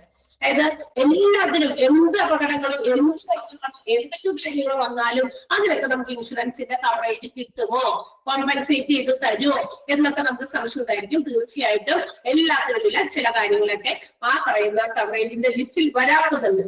ഓക്കെ, ചില കാര്യങ്ങളെ ഇല്ലാതെ അല്ലെങ്കിൽ ഒഴിവാക്കി നിർത്തിയിരുന്നത്, ആ ഒഴിവാക്കി നിർത്തിയിരിക്കുന്നതിനെ ഒരുമിച്ച് നമ്മൾ പറയുന്ന പേരാണ് എക്സ്ക്ലൂഷൻ എന്നാണ് വിളിക്കുക. Specific conditions or circumstances enlisted in the policy that are not covered by the policy risk if there is any possibility of loss. എല്ലാ നഷ്ടസാധ്യതകളെയും ഇൻഡെംനിഫൈ ചെയ്ത് തരാമെന്ന് ഇൻഷുറൻസുകൾ എല്ലാം തന്നെ പറയുന്നില്ല. There are some policies also. There are some circumstances or conditions, ചില സാഹചര്യങ്ങൾ, ചില circumstances ലിസ്റ്റിൽ പെടാത്തത് കവറേജിൽ വരില്ല എന്ന് പറഞ്ഞ് മാറ്റി നിർത്തിയിരിക്കുന്നുണ്ട്. അതിനെയാണ് നമ്മൾ എക്സ്ക്ലൂഷൻ എന്ന് വിളിക്കുക. ക്ലിയർ ആണോ? എക്സ്ക്ലൂഷൻ എന്താണെന്ന് മനസ്സിലായോ? അപ്പൊ എക്സ്ക്ലൂഷൻ എന്ന് പറയുന്നത് ഒരു ടേം ആണ്, നമ്മുടെ ഇൻഷുറൻസുമായി ബന്ധപ്പെട്ട ഒരു ടേം ആണ്. ക്ലിയർ ആയോ? മനസ്സിലായോ? നീ ഡൗട്ട് ഇല്ലല്ലോ? Okay, next one health insurance. നമ്മൾ നേരത്തെ പറഞ്ഞത് തന്നെയാണ്, ആ സെന്റൻസ് തന്നെ പഠിച്ചാൽ മതി, രണ്ട് സെന്റൻസ് ഒന്നും പഠിക്കേണ്ട ആവശ്യമില്ല. അപ്പൊ ഹെൽത്ത് ഇൻഷുറൻസ് നേരത്തെ നമ്മൾ പറഞ്ഞു, വീണ്ടും അത് തന്നെ റിപ്പീറ്റ് ചെയ്ത് പറഞ്ഞിരിക്കുകയാണ്. It's the coverage that covers the cost of medical expenses, surgical expenses. അതായത് മെഡിക്കൽ എക്സ്പെൻസുകൾ മീറ്റ് ചെയ്യുക, അതാണ് ഹെൽത്ത് ഇൻഷുറൻസിന്റെ ഉദ്ദേശം. അതൊക്കെ കൂടി എക്സ്പാൻഡ് ചെയ്ത് പറഞ്ഞു. മെഡിക്കൽ എക്സ്പെൻസസും അതുപോലെ സർജിക്കൽ എക്സ്പെൻസസും, അത് സർജറി മൂലമുണ്ടാകുന്ന ചെലവുകൾ, ഹോസ്പിറ്റലിന്റെ ട്രീറ്റ്മെന്റ്, മറ്റു കാര്യങ്ങൾ, അതായത് മൊത്തത്തിൽ മെഡിക്കൽ എക്സ്പെൻസ് അത് തന്നെ മതി, ധാരാളം. ഓക്കെ, അപ്പൊ അത്തരം ചെലവുകൾ എല്ലാം തന്നെ ഇൻക്ലൂഡ് ചെയ്ത് കവറേജ് കൊടുക്കുന്ന ഇൻഷുറൻസിനെയാണ് നമ്മൾ ഹെൽത്ത് ഇൻഷുറൻസ് എന്ന് വിളിക്കുക. അത് വീണ്ടും ഇത് പറഞ്ഞിരിക്കുന്നു മാത്രം. നെക്സ്റ്റ് വൺ മെഡിക്ലെയിം ഇൻഷുറൻസ് ആണ്. That means it is the claim which looks after the hospitalization expenses based on the maximum amount or sum assured by the insured. അതായത് നമ്മളിപ്പോ ഏതെങ്കിലും ഒരു പോളിസി എടുക്കുമ്പോൾ അതിനകത്ത് നേരത്തെ ഞാൻ പറഞ്ഞു ഒരു സം അഷ്വേർഡ് ഉണ്ടെന്ന്. ഇപ്പൊ ഗവൺമെന്റ് ഓഫർ ചെയ്യുന്നതുകൊണ്ട് ഇപ്പൊ ഒരു വർഷത്തിന് ഒരു 30 രൂപ മാത്രം പ്രീമിയം അടച്ച് നിങ്ങൾ ഈ ഒരു ഗവൺമെന്റിന്റെ ഇൻഷുറൻസ് പദ്ധതിയിൽ പങ്കാളികളാകുന്നു. ഒരു വർഷത്തിനുള്ളിൽ നിങ്ങൾക്ക് ഉണ്ടാകുന്ന ഏത് അസുഖങ്ങൾക്കും 5 ലക്ഷം വരെ നിങ്ങൾക്ക് കവറേജ് കിട്ടുന്നു. കേട്ടിട്ടില്ലേ അങ്ങനെയൊക്കെ? നിങ്ങളൊക്കെ കേട്ടിട്ടുണ്ടോ അവരെയൊക്കെ? ഇല്ലേ? കേട്ടതില്ലേ? ഈ കുടുംബശ്രീയിലും മറ്റുമൊക്കെ അങ്ങനത്തെ ഒരുപാട് ഓഫേഴ്സ് വന്നിട്ടുണ്ട്. എനിക്ക് മോഹന കേട്ടിട്ടില്ലാന്നോ? ഓക്കെ, യെസ്, അങ്ങനെയൊക്കെ ഉണ്ട്, ഒരുപാടുണ്ട്. അത് 5 ലക്ഷം ഞാനൊക്കെ ഇതൊക്കെ ഉദാഹരണം പറഞ്ഞതാ. അപ്പൊ 20 രൂപ 100 രൂപ മാത്രം പ്രീമിയം അടിച്ച് ഒരു വർഷം നമുക്കുണ്ടാകുന്ന അസുഖങ്ങൾക്ക് കവറേജ് ഇത്ര ലക്ഷം രൂപ വരെ, 1 ലക്ഷം രൂപ വരെ. അതായത് നമ്മൾ ഹോസ്പിറ്റലൈസ്ഡ് ആയാലോ നമുക്ക് ഏതെങ്കിലും തരത്തിലുള്ള ആക്സിഡന്റുകളൊക്കെ ഉണ്ടായി കഴിഞ്ഞാൽ നമുക്ക് മാക്സിമം ആ അഷ്വേർഡ്, ആ സമ്മ അവർ അഷ്വർ ചെയ്യുന്ന ഉറപ്പ് തരുന്ന ആ ഒരു എമൗണ്ട് ആണ് പറയുന്നത്. 1 ലക്ഷം എന്നോ 5 ലക്ഷം എന്നോ 10 ലക്ഷം വരെ കിട്ടുന്നോ, അല്ലെങ്കിൽ ഫാമിലിയിലെ മൊത്തം എല്ലാവർക്കും ഏതെങ്കിലും തരത്തിലുള്ള രോഗങ്ങളൊക്കെ വന്നു കഴിഞ്ഞാൽ 2 ലക്ഷം രൂപ വരെ ആ ഒരു വർഷത്തിൽ കിട്ടുന്നു എന്നൊക്കെ പറഞ്ഞിട്ടുള്ള ഓഫറുകളൊക്കെ കൊടുക്കുന്ന ഒരുപാട് ഇൻഷുറൻസ് പദ്ധതികളൊക്കെ ഉണ്ട്. അതൊക്കെ നമ്മൾ നോക്കി നല്ലത് നോക്കി നമുക്ക് ഏറ്റവും ബെനിഫിറ്റബിൾ ആയിട്ടുള്ള പോളിസീസ് എടുക്കാനായിട്ട് ശ്രമിക്കണം. അപ്പൊ അങ്ങനെ ഹോസ്പിറ്റലൈസേഷൻ എക്സ്പെൻസുകളൊക്കെ മീറ്റ് ചെയ്യാൻ എന്നുള്ള ഒരു ഗ്യാരണ്ടിയില് ഇൻഷുവേർഡിന് ഓഫർ ചെയ്തുകൊണ്ട് ഒരു മാക്സിമം സം അഷ്വേർഡ് ഓഫർ ചെയ്തുകൊണ്ട് ഹോസ്പിറ്റലൈസേഷൻ ചെലവുകളൊക്കെ ടേക്ക് ഓവർ ചെയ്യുന്ന ഒരു ക്ലെയിം, അതിനെയാണ് നമ്മൾ മെഡിക്ലെയിം ഇൻഷുറൻസ് എന്ന് വിളിക്കാം. മെഡിക്ലെയിം, മെഡിക്കൽ എക്സ്പെൻസുകൾ, ഹോസ്പിറ്റലൈസേഷൻ എക്സ്പെൻസുകളൊക്കെ മീറ്റ് ചെയ്യാം. ആ സം അഷ്യൂർഡ് വരെ 1 ലക്ഷം രൂപ വരെ ഓഫർ കൊടുത്തിട്ടുണ്ടെങ്കിൽ ആ 1 ലക്ഷം രൂപ വരെയുള്ള എല്ലാ ചെലവുകളും ഇൻഷുറൻസ് കമ്പനി വഹിക്കും. അതിനപ്പുറം വന്നു കഴിയുമ്പോൾ അവിടെ ആ ലിമിറ്റേഷൻ തീർന്നു. മനസ്സിലായോ? ആ പരിധി തീർന്നു. പരിധി തീർന്നു കഴിഞ്ഞാൽ ബാക്കി വരുന്ന എക്സ്ട്രാ ചെലവുകൾ നമ്മൾ കൊടുത്താൽ മതി. ക്ലിയർ? പറയുന്നത് മനസ്സിലാവണ്ടോ? അങ്ങനെയും ഇൻഷുറൻസ് ക്ലെയിമുകൾ കൊടുക്കുന്നുണ്ട്. അതിനെയാണ് നമ്മള് മെഡിക്ലെയിം ഇൻഷുറൻസ് എന്ന് വിളിക്കുക. ഇനി ആ മെഡിക്ലെയിം ഇൻഷുറൻസുകൾ കിട്ടണമെന്നുണ്ടെങ്കിൽ there are some conditions. അതിനുള്ള ചില വ്യവസ്ഥകളാണ് ഈ പറയുന്ന ഇവന്റ് ഓഫ് സഡൻ ഇൽനസ്, പെട്ടെന്നുണ്ടാകുന്ന രോഗങ്ങൾ എന്ന് വെച്ചാൽ ദീർഘകാലമായിട്ട് നേരത്തെ കൂട്ടി എന്തെങ്കിലും തരത്തിലുള്ള രോഗങ്ങൾ ഉണ്ടായിരുന്നു. അപ്പൊ തുടങ്ങി നമ്മളത് കഴിഞ്ഞിട്ട് പിന്നെ കുറെ കഴിഞ്ഞിട്ട് നമ്മൾ ഇൻഷുറൻസ് എടുത്തു. ആ ഉണ്ടായിരുന്ന രോഗങ്ങൾക്കൊക്കെ, നേരത്തെ ഉള്ള രോഗങ്ങൾക്കൊക്കെ ഇൻഷുറൻസ് കമ്പനി അത് മുഴുവൻ അവർ ഏറ്റെടുക്കുന്നൊന്നുമില്ല. അതിലൊക്കെ ചില എക്സ്ക്ലൂഷൻസും ലിമിറ്റേഷൻസും കണ്ടീഷൻസും ഒക്കെ ഉണ്ട്. ഏത് ഇൻഷുറൻസ് എടുക്കുമ്പോഴും ഓർക്കുക അതിൻ്റെതായ പരിധിയിൽ നിൽക്കുന്ന അതിൻ്റെതായ വ്യവസ്ഥകളുണ്ട്. അത് മുഴുവൻ നമ്മൾ വായിച്ചു നോക്കണം. ഇന്നതിനൊക്കെ കിട്ടും, ഏതിനൊക്കെ കിട്ടും, ഏത് രോഗങ്ങൾക്ക് കിട്ടും, ഏത് അവസ്ഥയിൽ കിട്ടും എന്നൊക്കെ ഒരുപാട് ടേംസ് ആൻഡ് കണ്ടീഷൻസ് പോളിസിയുടെ ബോണ്ടിന്റെ ബാക്കിലൊക്കെ ടേംസ് ആൻഡ് കണ്ടീഷൻസ് അപ്ലൈ എന്നൊക്കെ പറഞ്ഞിട്ട് കുറെയൊക്കെ കൊടുത്തിട്ടുണ്ടാവും. അതൊക്കെ നമ്മൾ വായിച്ചൊക്കെ നോക്കിയിട്ട് വേണം അതിൽ പങ്കാളിയാകാനായിട്ട്. അല്ലാതെ ഇൻഷുറൻസ് ഉണ്ടെന്ന് പറഞ്ഞിട്ട് വേഗം ചാടി കയറി പോയിട്ട് നമ്മൾ ഇപ്പൊ എന്തെങ്കിലും കാര്യങ്ങൾ വന്നു കഴിയുമ്പോൾ അയ്യോ ഇത് ഇൻഷുറൻസിന് ഇല്ല, കാരണം നോക്കിയാൽ നിങ്ങൾക്ക് ഞങ്ങൾ തന്നിരിക്കുന്ന ആ ഒരു കോൺട്രാക്റ്റിനകത്ത്, ആ ഒരു എഗ്രിമെന്റിനകത്ത് അങ്ങനെ ഒരു കണ്ടീഷൻ പറയുന്നില്ല.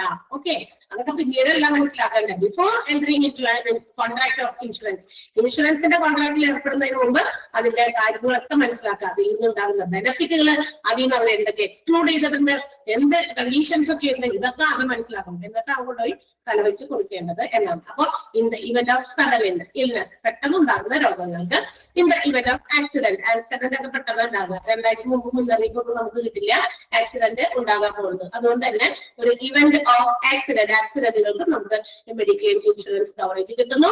In case of any surgeries, ഏതെങ്കിലും രീതിയിലുള്ള സർജറികൾ, അപ്പൊ നമുക്ക് ആ പോളിസി പീരീഡിൽ, നമ്മൾ എടുത്തിരിക്കുന്ന പോളിസി പീരീഡിനകത്ത് ഏതെങ്കിലും തരത്തിലുള്ള സർജറിക്ക് നമ്മൾ വിധേയമായിട്ടുണ്ടെങ്കിൽ അതിന് എന്ത് കിട്ടുന്നു? ഇൻഷുറൻസ് കവറേജ് കിട്ടുന്നു. അപ്പൊ പ്രധാനമായിട്ട് ഈ 3 കണ്ടീഷൻസ് ആണ് മെഡിക്ലെയിം ഇൻഷുറൻസിന്റെ പരിധിയിൽ വരുന്നത്. മെഡിക്ലെയിം ഇൻഷുറൻസിന് നമുക്ക് ബെനിഫിറ്റ് അവൈലബിലിറ്റി കിട്ടണമെങ്കിൽ സഡൻ ഇൽനസ് ആയിരിക്കണം, in the event of accident ആയിരിക്കണം, in case of any surgeries during that policy period, ആ പോളിസി പീരീഡിനകത്ത് ഉണ്ടാകുന്ന ആ ഒരു കാലഘട്ടത്തിലായിരിക്കണം. ക്ലിയർ ആയോ? ഇവിടെ വരെ മനസ്സിലായോ? യെസ്. Yes, next one. അടുത്ത നമ്മൾ പഠിക്കാൻ പോകുന്നത് some major insurance firms in India. ഇന്ത്യയിൽ പ്രവർത്തിക്കുന്ന ചില പ്രധാനപ്പെട്ട ഇൻഷുറൻസ് കമ്പനികളുടെ ഫേമുകളുടെ പേരുകളാണ്. പേരുകൾ അങ്ങനെ തന്നെ പഠിക്കണം. അപ്പൊ അതൊക്കെ ചോദിച്ചിട്ടുണ്ട് പലപ്പോഴും. ഏതൊക്കെയാണ് ഇൻഷുറൻസ് കമ്പനികളുടെ, നമ്മുടെ മേജർ ആയിട്ടുള്ള ഇൻഷുറൻസ് കമ്പനികളുടെ ഫേമുകളുടെ പേരിൽ പെടുന്നത് ഏതൊക്കെയാണ്, പെടാത്തത് ഏതൊക്കെയാണെന്നൊക്കെ പറഞ്ഞൊക്കെ ക്വസ്റ്റ്യൻസ് കണ്ടിട്ടുണ്ട്. അതുകൊണ്ട് അതൊന്ന് മനസ്സിലാക്കി വെച്ചേക്കണം, പഠിക്കണം.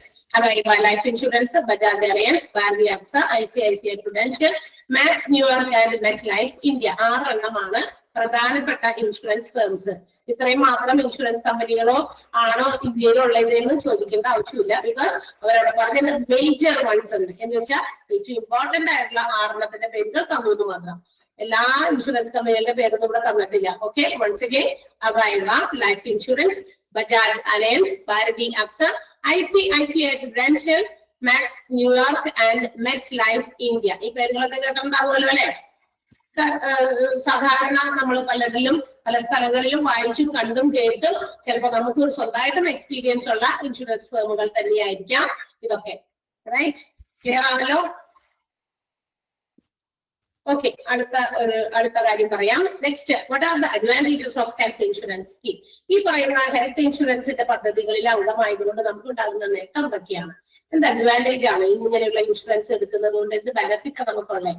അതൊക്കെയാണ് നമ്മൾ ഇനി പഠിക്കാൻ പോകുന്നത്. നിങ്ങൾ വായിച്ച് മനസ്സിലാക്കി വെച്ചിരുന്നാൽ മതി. ഓക്കെ, ഒന്ന്, direct out of pocket payments result in financial crisis of A family or an individual.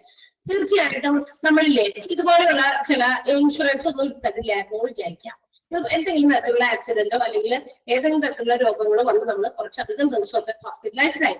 നമുക്കറിയാം ഹോസ്പിറ്റലിൽ ഒരു 2 ദിവസം 3 ദിവസം കിടന്നാൽ തന്നെ അവിടുത്തെ ബില്ല് കണ്ട് നമ്മളൊക്കെ ഞെട്ടി പോകും ഇല്ലേ? ഉണ്ടല്ലോ. അപ്പൊ ഇൻഷുറൻസ് ഇല്ലാത്ത ഒരാളാണെങ്കിൽ തീർച്ചയായിട്ടും പിന്നെ അവിടുന്ന് ചിലപ്പോ അതിൽ നിന്ന് തന്നെ എന്നിട്ട് റിക്കവർ ചെയ്ത് പോരാൻ പറ്റുമോ എന്ന് തന്നെ അറിയില്ല. ബിക്കോസ് ആ ബില്ല് കൂടി കണ്ടെങ്കിൽ ഒന്നുകൂടി ആളുകളുടെ നില ഗുരുതരായി പോകും അല്ലെ. അപ്പൊ അങ്ങനെയുള്ള ഈ സാഹചര്യങ്ങളില് നമുക്കറിയാം we have to spend huge amount. ഇത്തരം രോഗങ്ങളിലേക്ക് നമുക്ക് മറികടക്കണമെങ്കിൽ വലിയ എമൗണ്ട് ഒക്കെ ചിലപ്പോ ഹോസ്പിറ്റൽസിൽ ചില എന്തെങ്കിലും പെട്ടെന്നൊരു അസുഖം വന്നെങ്കിൽ ആദ്യം തന്നെ പൈസ കൊണ്ടൊന്നും ഡെപ്പോസിറ്റ് ചെയ്യും, എന്നാലേ ഞങ്ങൾ കൈകൊണ്ട് എന്തെങ്കിലും അനക്കൂ എന്നൊക്കെ പറയുന്ന ഹോസ്പിറ്റൽസും ഉണ്ട്. എല്ലാവരും ആണെന്നല്ല പറയുന്നത്, പക്ഷെ ഉണ്ട് അങ്ങനെയൊക്കെ ഇല്ലേ. നമ്മളും ഈ ലോകത്ത് തന്നെ ജീവിക്കുന്നവരല്ലേ. അപ്പൊ നമുക്കറിയാം അവർ ഇത്രയും പൈസ ഒക്കെ കൊടുത്ത് പഠിച്ച് ഹോസ്പിറ്റൽസിലൊക്കെ പോയി ജോലി ചെയ്യുന്നത് വെറുതെ അല്ല. ഒത്തിരി എമൗണ്ട് അവർ സ്പെൻഡ് ചെയ്തിട്ടുണ്ട് ആ പഠിക്കാനും ഇതിനൊക്കെ വേണ്ടിയിട്ടല്ലേ.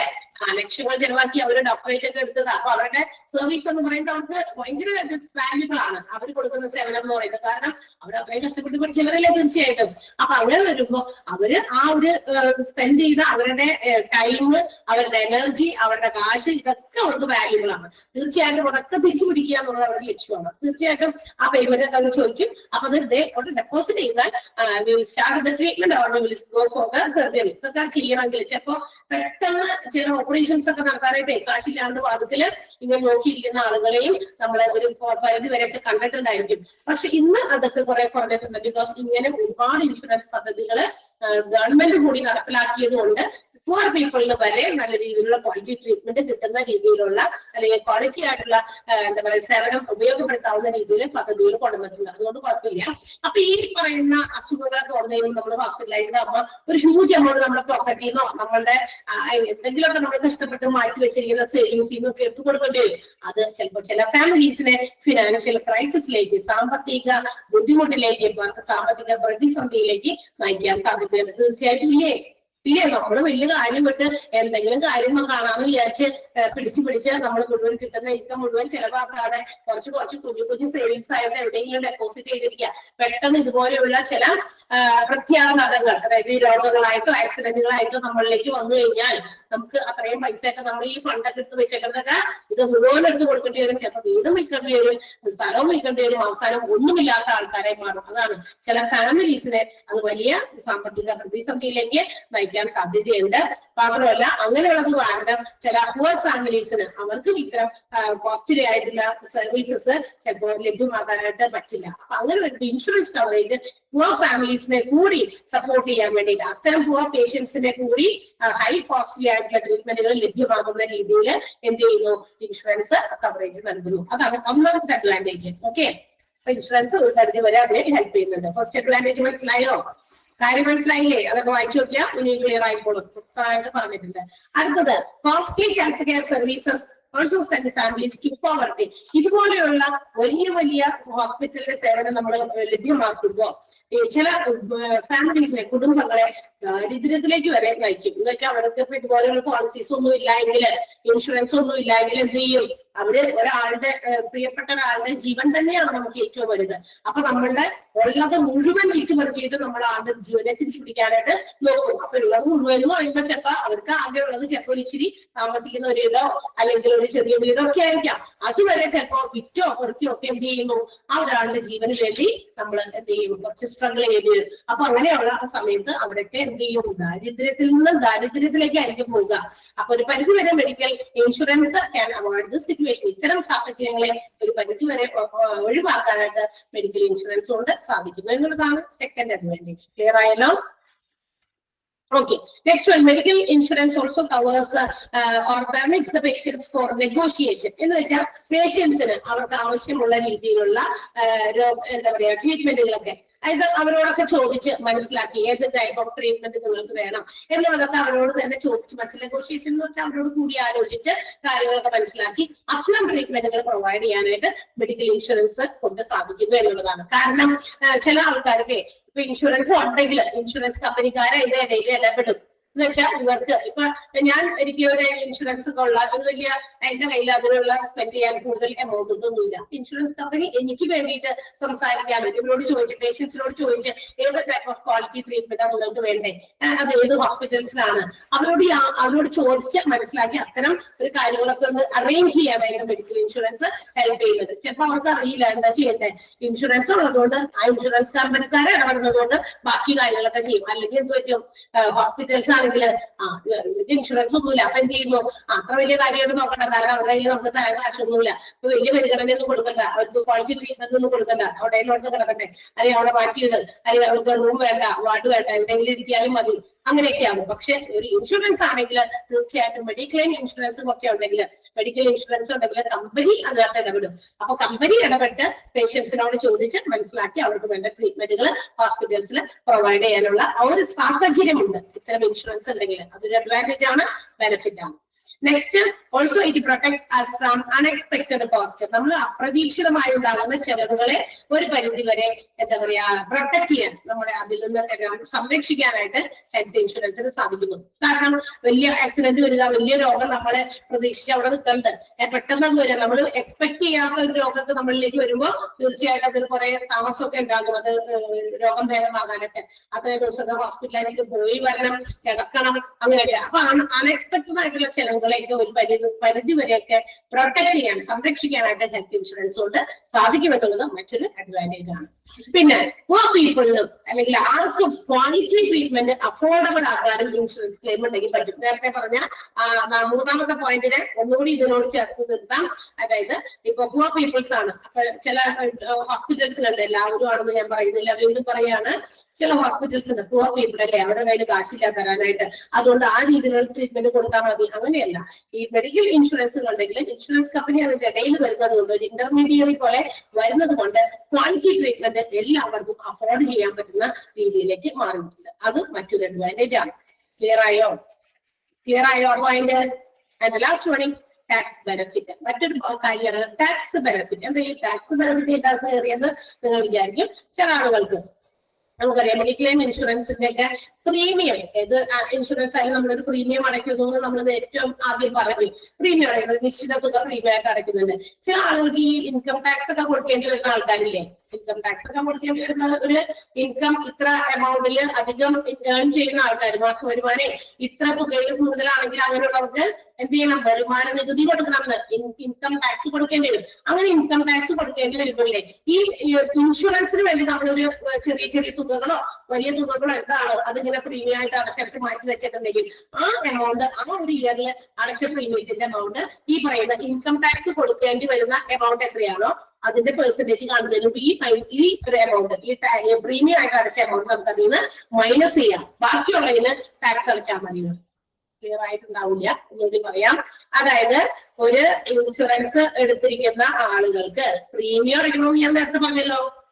എല്ലാ ഇൻഷുറൻസിനും കുഞ്ഞു കുഞ്ഞു എമൗണ്ട് അല്ല പ്രീമിയം വെച്ചാൽ ഇൻഷുറൻസുകൾക്ക് വലിയ വലിയ എമൗണ്ട് മാസത്തിൽ നമ്മൾ അടയ്ക്കുന്നുണ്ട്. ആ അടയ്ക്കുന്ന പൈസ ഇപ്പൊ ഒരു വർഷം ഒരു ആള് ഒരു ലക്ഷം രൂപ പ്രീമിയം അടച്ചിട്ടുണ്ടെന്ന് വിചാരിക്കും. മാസം 10,000 രൂപ വെച്ച് 1 ലക്ഷം രൂപ എന്ത് ചെയ്യുന്നു? അറിയണേ, നമ്മളാണ് പറഞ്ഞുകൊണ്ടിരിക്കുന്നത്. ഇപ്പൊ ഞാനൊരു എന്താ പറയാ ഒരു ഇൻഷുറൻസ് എടുത്തിരിക്കുന്ന ആളാണ്. മാസം ഞാനൊരു 10,000 രൂപ ആ ഇൻഷുറൻസിന്റെ പ്രീമിയം ആയിട്ട് അടയ്ക്കുന്നുണ്ട്. ദാറ്റ് മീൻസ് ഇറ്റ് ടോട്ടൽസ് 1,10,000 രൂപ വെച്ച് 12 മാസം, ഒരു വർഷത്തേക്ക് ഞാൻ ഇത്ര രൂപ 1,20,000 രൂപ ഞാൻ എന്താ ചെയ്തു? പ്രീമിയം ആയിട്ട് അടയ്ക്കണമെന്ന് വിചാരിക്കുക. ആൻഡ് എന്റെ ഇൻകം എന്താ പറയാ അവരുടെ ഗവൺമെന്റിന്റെ ഒരു ഇത് പ്രകാരം എന്ത് ചെയ്യുന്നു? എന്റെ ഇൻകം എന്ന് പറയുന്നത് എന്താ പറയാ ടാക്സ് കൊടുക്കേണ്ട ഒരു ഇൻകം ഏൺ ചെയ്യുന്ന ഒരാളാണെന്ന് വിചാരിക്കാം. അങ്ങനെ ചെയ്താൽ മാത്രം മതി ഇതോ. ഓക്കെ, അപ്പൊ ഞാനൊരു ഇൻകമിന് ടാക്സ് കൊടുക്കേണ്ട വ്യക്തിയാണെന്ന് വിചാരിക്കാം. അപ്പൊ എന്റെ ഇൻകം ടാക്സ് കണക്കാക്കുന്ന സമയത്ത് ആ ടാക്സ് എത്ര അടയ്ക്കണമെന്ന് കണക്കാക്കുന്ന സമയത്തില് ഞാൻ ഈ അടച്ച പ്രീമിയത്തിന്റെ തുകയില്ലേ, ആ ഒരു വർഷം അടച്ച പ്രീമിയത്തിന്റെ തുക അത് മൈനസ് ചെയ്തത് ബാക്കിയുള്ള തുകയുമേ ടാക്സ് ഈടാക്കുള്ളൂ എന്ന്. മനസ്സിലായോ? മനസ്സിലായില്ലേ? ക്ലിയർ ആണോ? ഓക്കെ ആയോ? അതെ. അപ്പൊ എനിക്കൊരു എന്താ പറയാ 5 ലക്ഷം രൂപ ആണ് എനിക്ക് ടാക്സ് എന്താ പറയാ 5 ലക്ഷം രൂപയ്ക്ക് എനിക്ക് ടാക്സ് അടയ്ക്കണം എന്ന് വിചാരിക്കും. 5 ലക്ഷം 5 lakh rupees ഞാൻ ടാക്സ് അടയ്ക്കണം. ആ ടാക്സ് അടയ്ക്കേണ്ട എനിക്ക് ഞാൻ ഇത്ര രൂപ വെച്ച് പ്രീമിയം അടച്ച ഒരു വർഷത്തേക്ക് 1,20,000 രൂപ ഞാൻ പ്രീമിയം അടച്ചിട്ടുണ്ട്. അപ്പൊ എന്റെ ആ 5 ലക്ഷത്തിൽ നിന്ന് ആ 1,20,000 രൂപ ടാക്സ് എന്താ പറയാ കാണുന്നതിന് മുമ്പ് നമ്മൾ മൈനസ് ചെയ്യുന്നു. 1,20,000 ഈ 5 ലക്ഷത്തിൽ നിന്ന് മൈനസ് ചെയ്താൽ ബാക്കിയുള്ളത് 3,80,000. ആ 3,80,000 എത്ര പെർസെന്റേജ് ആണോ ഗവൺമെന്റ് എന്നോട് ഇൻകം ടാക്സ് ചോദിക്കുന്നത് അത് കൊടുത്താൽ മതി. അല്ലാണ്ട് മൊത്തം 5 ലക്ഷത്തിന് കൊടുക്കേണ്ടി വരില്ല. മനസ്സിലായോ? എക്സാമ്പിൾ പറഞ്ഞത് മനസ്സിലായോ? പറ. ഓക്കെ ആണല്ലോ?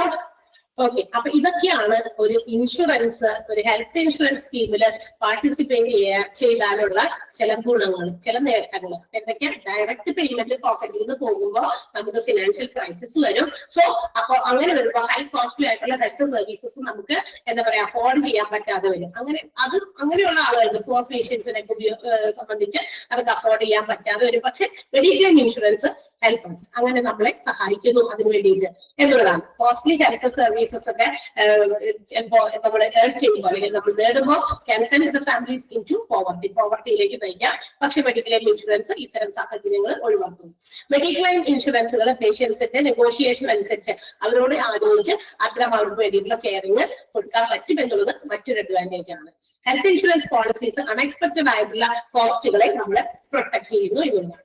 ക്വാളിറ്റി ട്രീറ്റ്മെന്റ് എല്ലാവർക്കും അഫോർഡ് ചെയ്യുന്ന രീതിയിലാണ് മെഡിക്ലെയിം ഇൻഷുറൻസ് പദ്ധതികൾ.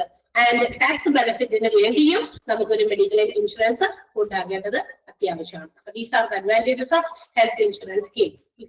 ഇവിടെ വരെ എല്ലാവർക്കും മനസ്സിലായോ? എന്തെങ്കിലും സംശയം ഉണ്ടോ? നമ്മൾ പഠിച്ചത് കുറെ ടേംസ് ആണ്.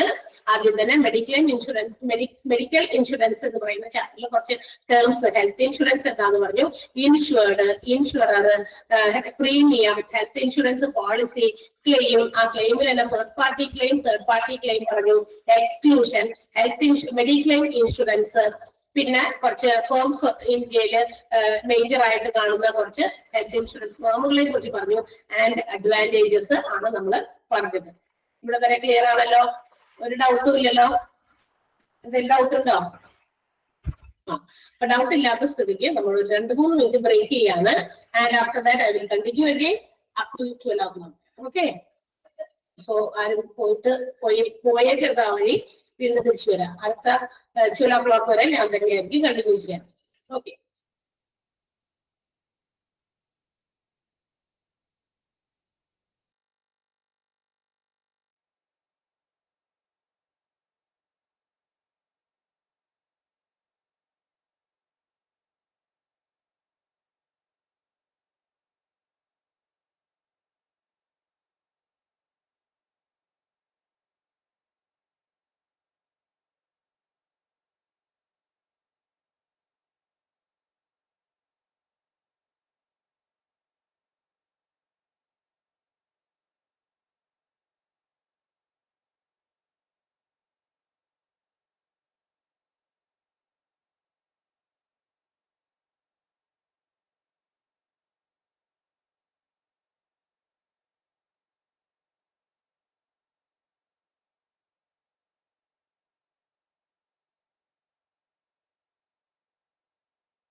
Yes okay. അപ്പൊ ഇനി നമ്മൾ അടുത്തത് പഠിക്കാൻ പോകുന്നത് expenses covered by health insurance. ഇനി ആരോഗ്യ ഇൻഷുറൻസിൽ ഏതൊക്കെ തരത്തിലുള്ള ചെലവുകളാണ്, എങ്ങനെയുള്ള ചെലവുകളൊക്കെയാണ് കവറേജിൽ വരുന്നത് എന്ന് വെച്ചാൽ ആ കവർ എന്ന് പറഞ്ഞു കഴിഞ്ഞാൽ നമുക്ക് ഉണ്ടാകുന്ന ചെലവുകളെ എന്തൊക്കെയാണ് അവർ മീറ്റ് ചെയ്യുന്നത്, അതിനെയാണ് നമ്മൾ ഈ കവറേജ് എന്ന് ഉദ്ദേശിക്കുന്നത്. ഒരു ഹോസ്പിറ്റലിൽ കിടക്കുമ്പോൾ തുടങ്ങി എല്ലാ എക്സ്പെൻസുകളും മീറ്റ് ചെയ്യുന്നു എന്നില്ല. ചില ഓരോ ഇൻഷുറൻസിനും അതിൻ്റെതായ ടേംസ് ആൻഡ് കണ്ടീഷൻസ് ഉണ്ട്. വീണ്ടും ഞാൻ പറയുകയാണ്, എല്ലാം ഒരുപോലെയുള്ള ഇൻഷുറൻസ് അല്ല. അപ്പൊ നമ്മൾ എന്ത് ഇൻഷുറൻസ് നമ്മൾ പാർട്ടിസിപ്പേറ്റ് ചെയ്യാനാണോ പോകുന്നത്, അതിനു മുമ്പ് തന്നെ അതിന്റെ ടേംസ് കണ്ടീഷൻസ്, അതുകൊണ്ട് നമുക്കുണ്ടാകുന്ന മാക്സിമം ബെനിഫിറ്റുകൾ എന്തൊക്കെയാണെന്ന് കൃത്യമായി അറിഞ്ഞു തന്നെ അത്തരം ഇൻഷുറൻസ് എടുക്കാനായിട്ട് കൂടി ശ്രദ്ധിക്കുക. അല്ലാതെ നമ്മൾ അയ്യോ നിങ്ങൾ എന്ന് പറഞ്ഞപ്പോ അത് തരാന്ന് പറഞ്ഞിട്ടുണ്ടായിരുന്നു എഗ്രിമെന്റ് നോക്കുക. That's all. അതാണ് നമുക്ക് ഏറ്റവും വാലിഡ് ആയിട്ടുള്ളത് പറഞ്ഞതോ. അപ്പൊ അതുകൊണ്ട് തന്നെ ഇൻഷുറൻസ് കമ്പനിക്കാർ അങ്ങനെ മറ്റുള്ളവരെ എന്താ പറയാ തെറ്റിദ്ധരിപ്പിക്കുന്ന രീതിയിലുള്ള കാര്യങ്ങളും ഇൻഫർമേഷൻസ് ഒന്നും എടുക്കുന്ന ആളുകളോടൊന്നും പറയാൻ പാടില്ല എന്നുള്ളത് തന്നെയാണ്. പക്ഷെ എങ്കിലും അങ്ങനെയുള്ള കാര്യങ്ങളൊക്കെ നമ്മൾ കൃത്യമായിട്ട് നോട്ട് ചെയ്തിട്ടായിരിക്കണം അവർ ഇൻഷുറൻസ് എടുക്കുന്നത്. അപ്പൊ നമുക്ക് എന്തൊക്കെ എക്സ്പെൻസുകളാണ് ഹെൽത്ത് ഇൻഷുറൻസിന്റെ കവറേജിനകത്ത് വരുന്നത്? There are various expenses which are covered under health insurance. ആരോഗ്യ ഇൻഷുറൻസിന്റെ കവറേജിന്റെ അകത്ത് പെടുന്ന ഒരുപാട് ചെലവുകളുണ്ട്. അതിനെ കുറച്ചൊക്കെയാണ് നമ്മൾ ഇനി പറയാൻ പോകുന്നത്. ഒന്നാമത്തേത് ഇൻ പേഷ്യന്റ് ഹോസ്പിറ്റലൈസേഷൻ ആണ്. Inpatient means the patients those who are admitted in the hospital for treatment. നമുക്കറിയാം അസുഖങ്ങളൊക്കെ വന്നു കഴിയുമ്പോൾ ട്രീറ്റ്മെന്റിന് വേണ്ടി പേഷ്യൻസ് എന്താ പറയാ കിടക്കുകയാണ് അല്ലെ, ുള്ള ചികിത്സ, അതിനെയാണ് നമ്മൾ ഇൻപേഷ്യന്റ് എന്ന് വിളിക്കാം. അപ്പൊ ഇൻപേഷ്യന്റ് ഹോസ്പിറ്റലൈസ്ഡ് ആകുമ്പോൾ അല്ലെങ്കിൽ ഹോസ്പിറ്റലൈസ്ഡ് ആകുന്ന പേഷ്യൻസിന് any type of injuries or illness അതൊക്കെ ഹെൽത്ത് ഇൻഷുറൻസ് പ്ലാനിന്റെ കവറേജ് വരുന്നതാണ്. അവർക്ക് മറ്റുള്ള രോഗങ്ങളൊക്കെ ആയിട്ട് പേഷ്യന്റ് ഹോസ്പിറ്റലൈസ്ഡ് ആയി. അങ്ങനെ വരുമ്പോൾ എന്തൊക്കെ ഇൻഷുറൻസുകളാണ് കവറേജുകളാണ് എക്സ്പെൻസുകളാണ് ഇൻഷുറൻസിന് കൊടുക്കുന്നത് എന്നുള്ളത് വ്യക്തമായിട്ട് അവിടെ പറഞ്ഞിട്ടുണ്ട്. എന്തൊക്കെ കൊടുക്കുന്നതെന്ന് നോക്കിയേ. അതായത് കിടന്ന് ചികിത്സിക്കുന്ന രോഗികൾക്ക് കിട്ടേണ്ടതായിട്ടുള്ള ചില ഹോസ്പിറ്റലൈസേഷൻ എക്സ്പെൻസ് ആണ് ഇൻഷുറൻസ്. ഇതൊക്കെ അവർക്ക് മീറ്റ് ചെയ്ത് കൊടുക്കണം. ഏതൊക്കെയാണത്?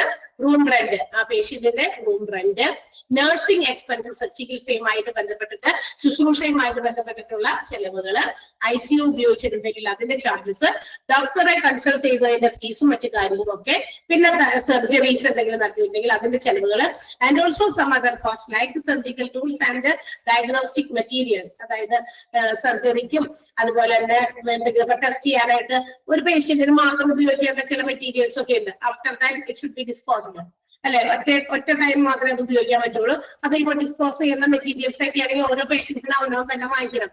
രോഗി പോയി കിടന്നിടത്തുനിന്ന് പോയി വാങ്ങിക്കേണ്ട പേഷ്യൻസിന്റെ റിലേറ്റീവ്സോ ബൈസ്റ്റാൻഡേഴ്സോ ആരാണോ അവരോട് അത് പറയും. അപ്പോൾ they have to procure it. അത് അവർ കൊണ്ടുവന്ന് അവിടെ കൊടുക്കുക എന്നുള്ളതാണ് അല്ലെ.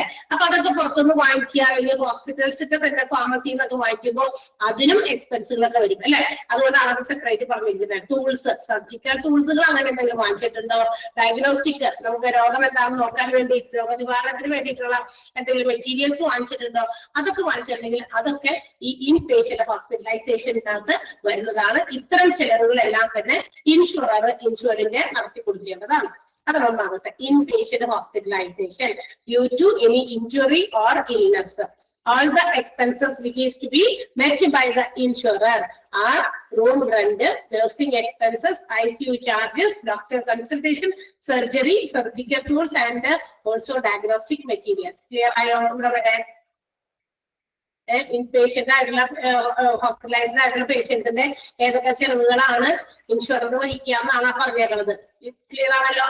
ഓക്കെ. അപ്പൊ അതൊക്കെ ടിക്ക് ചെയ്ത് വെച്ചേക്കാം. ആ ഓരോ പോയിന്റുകളും ഇമ്പോർട്ടന്റ് ആണ്.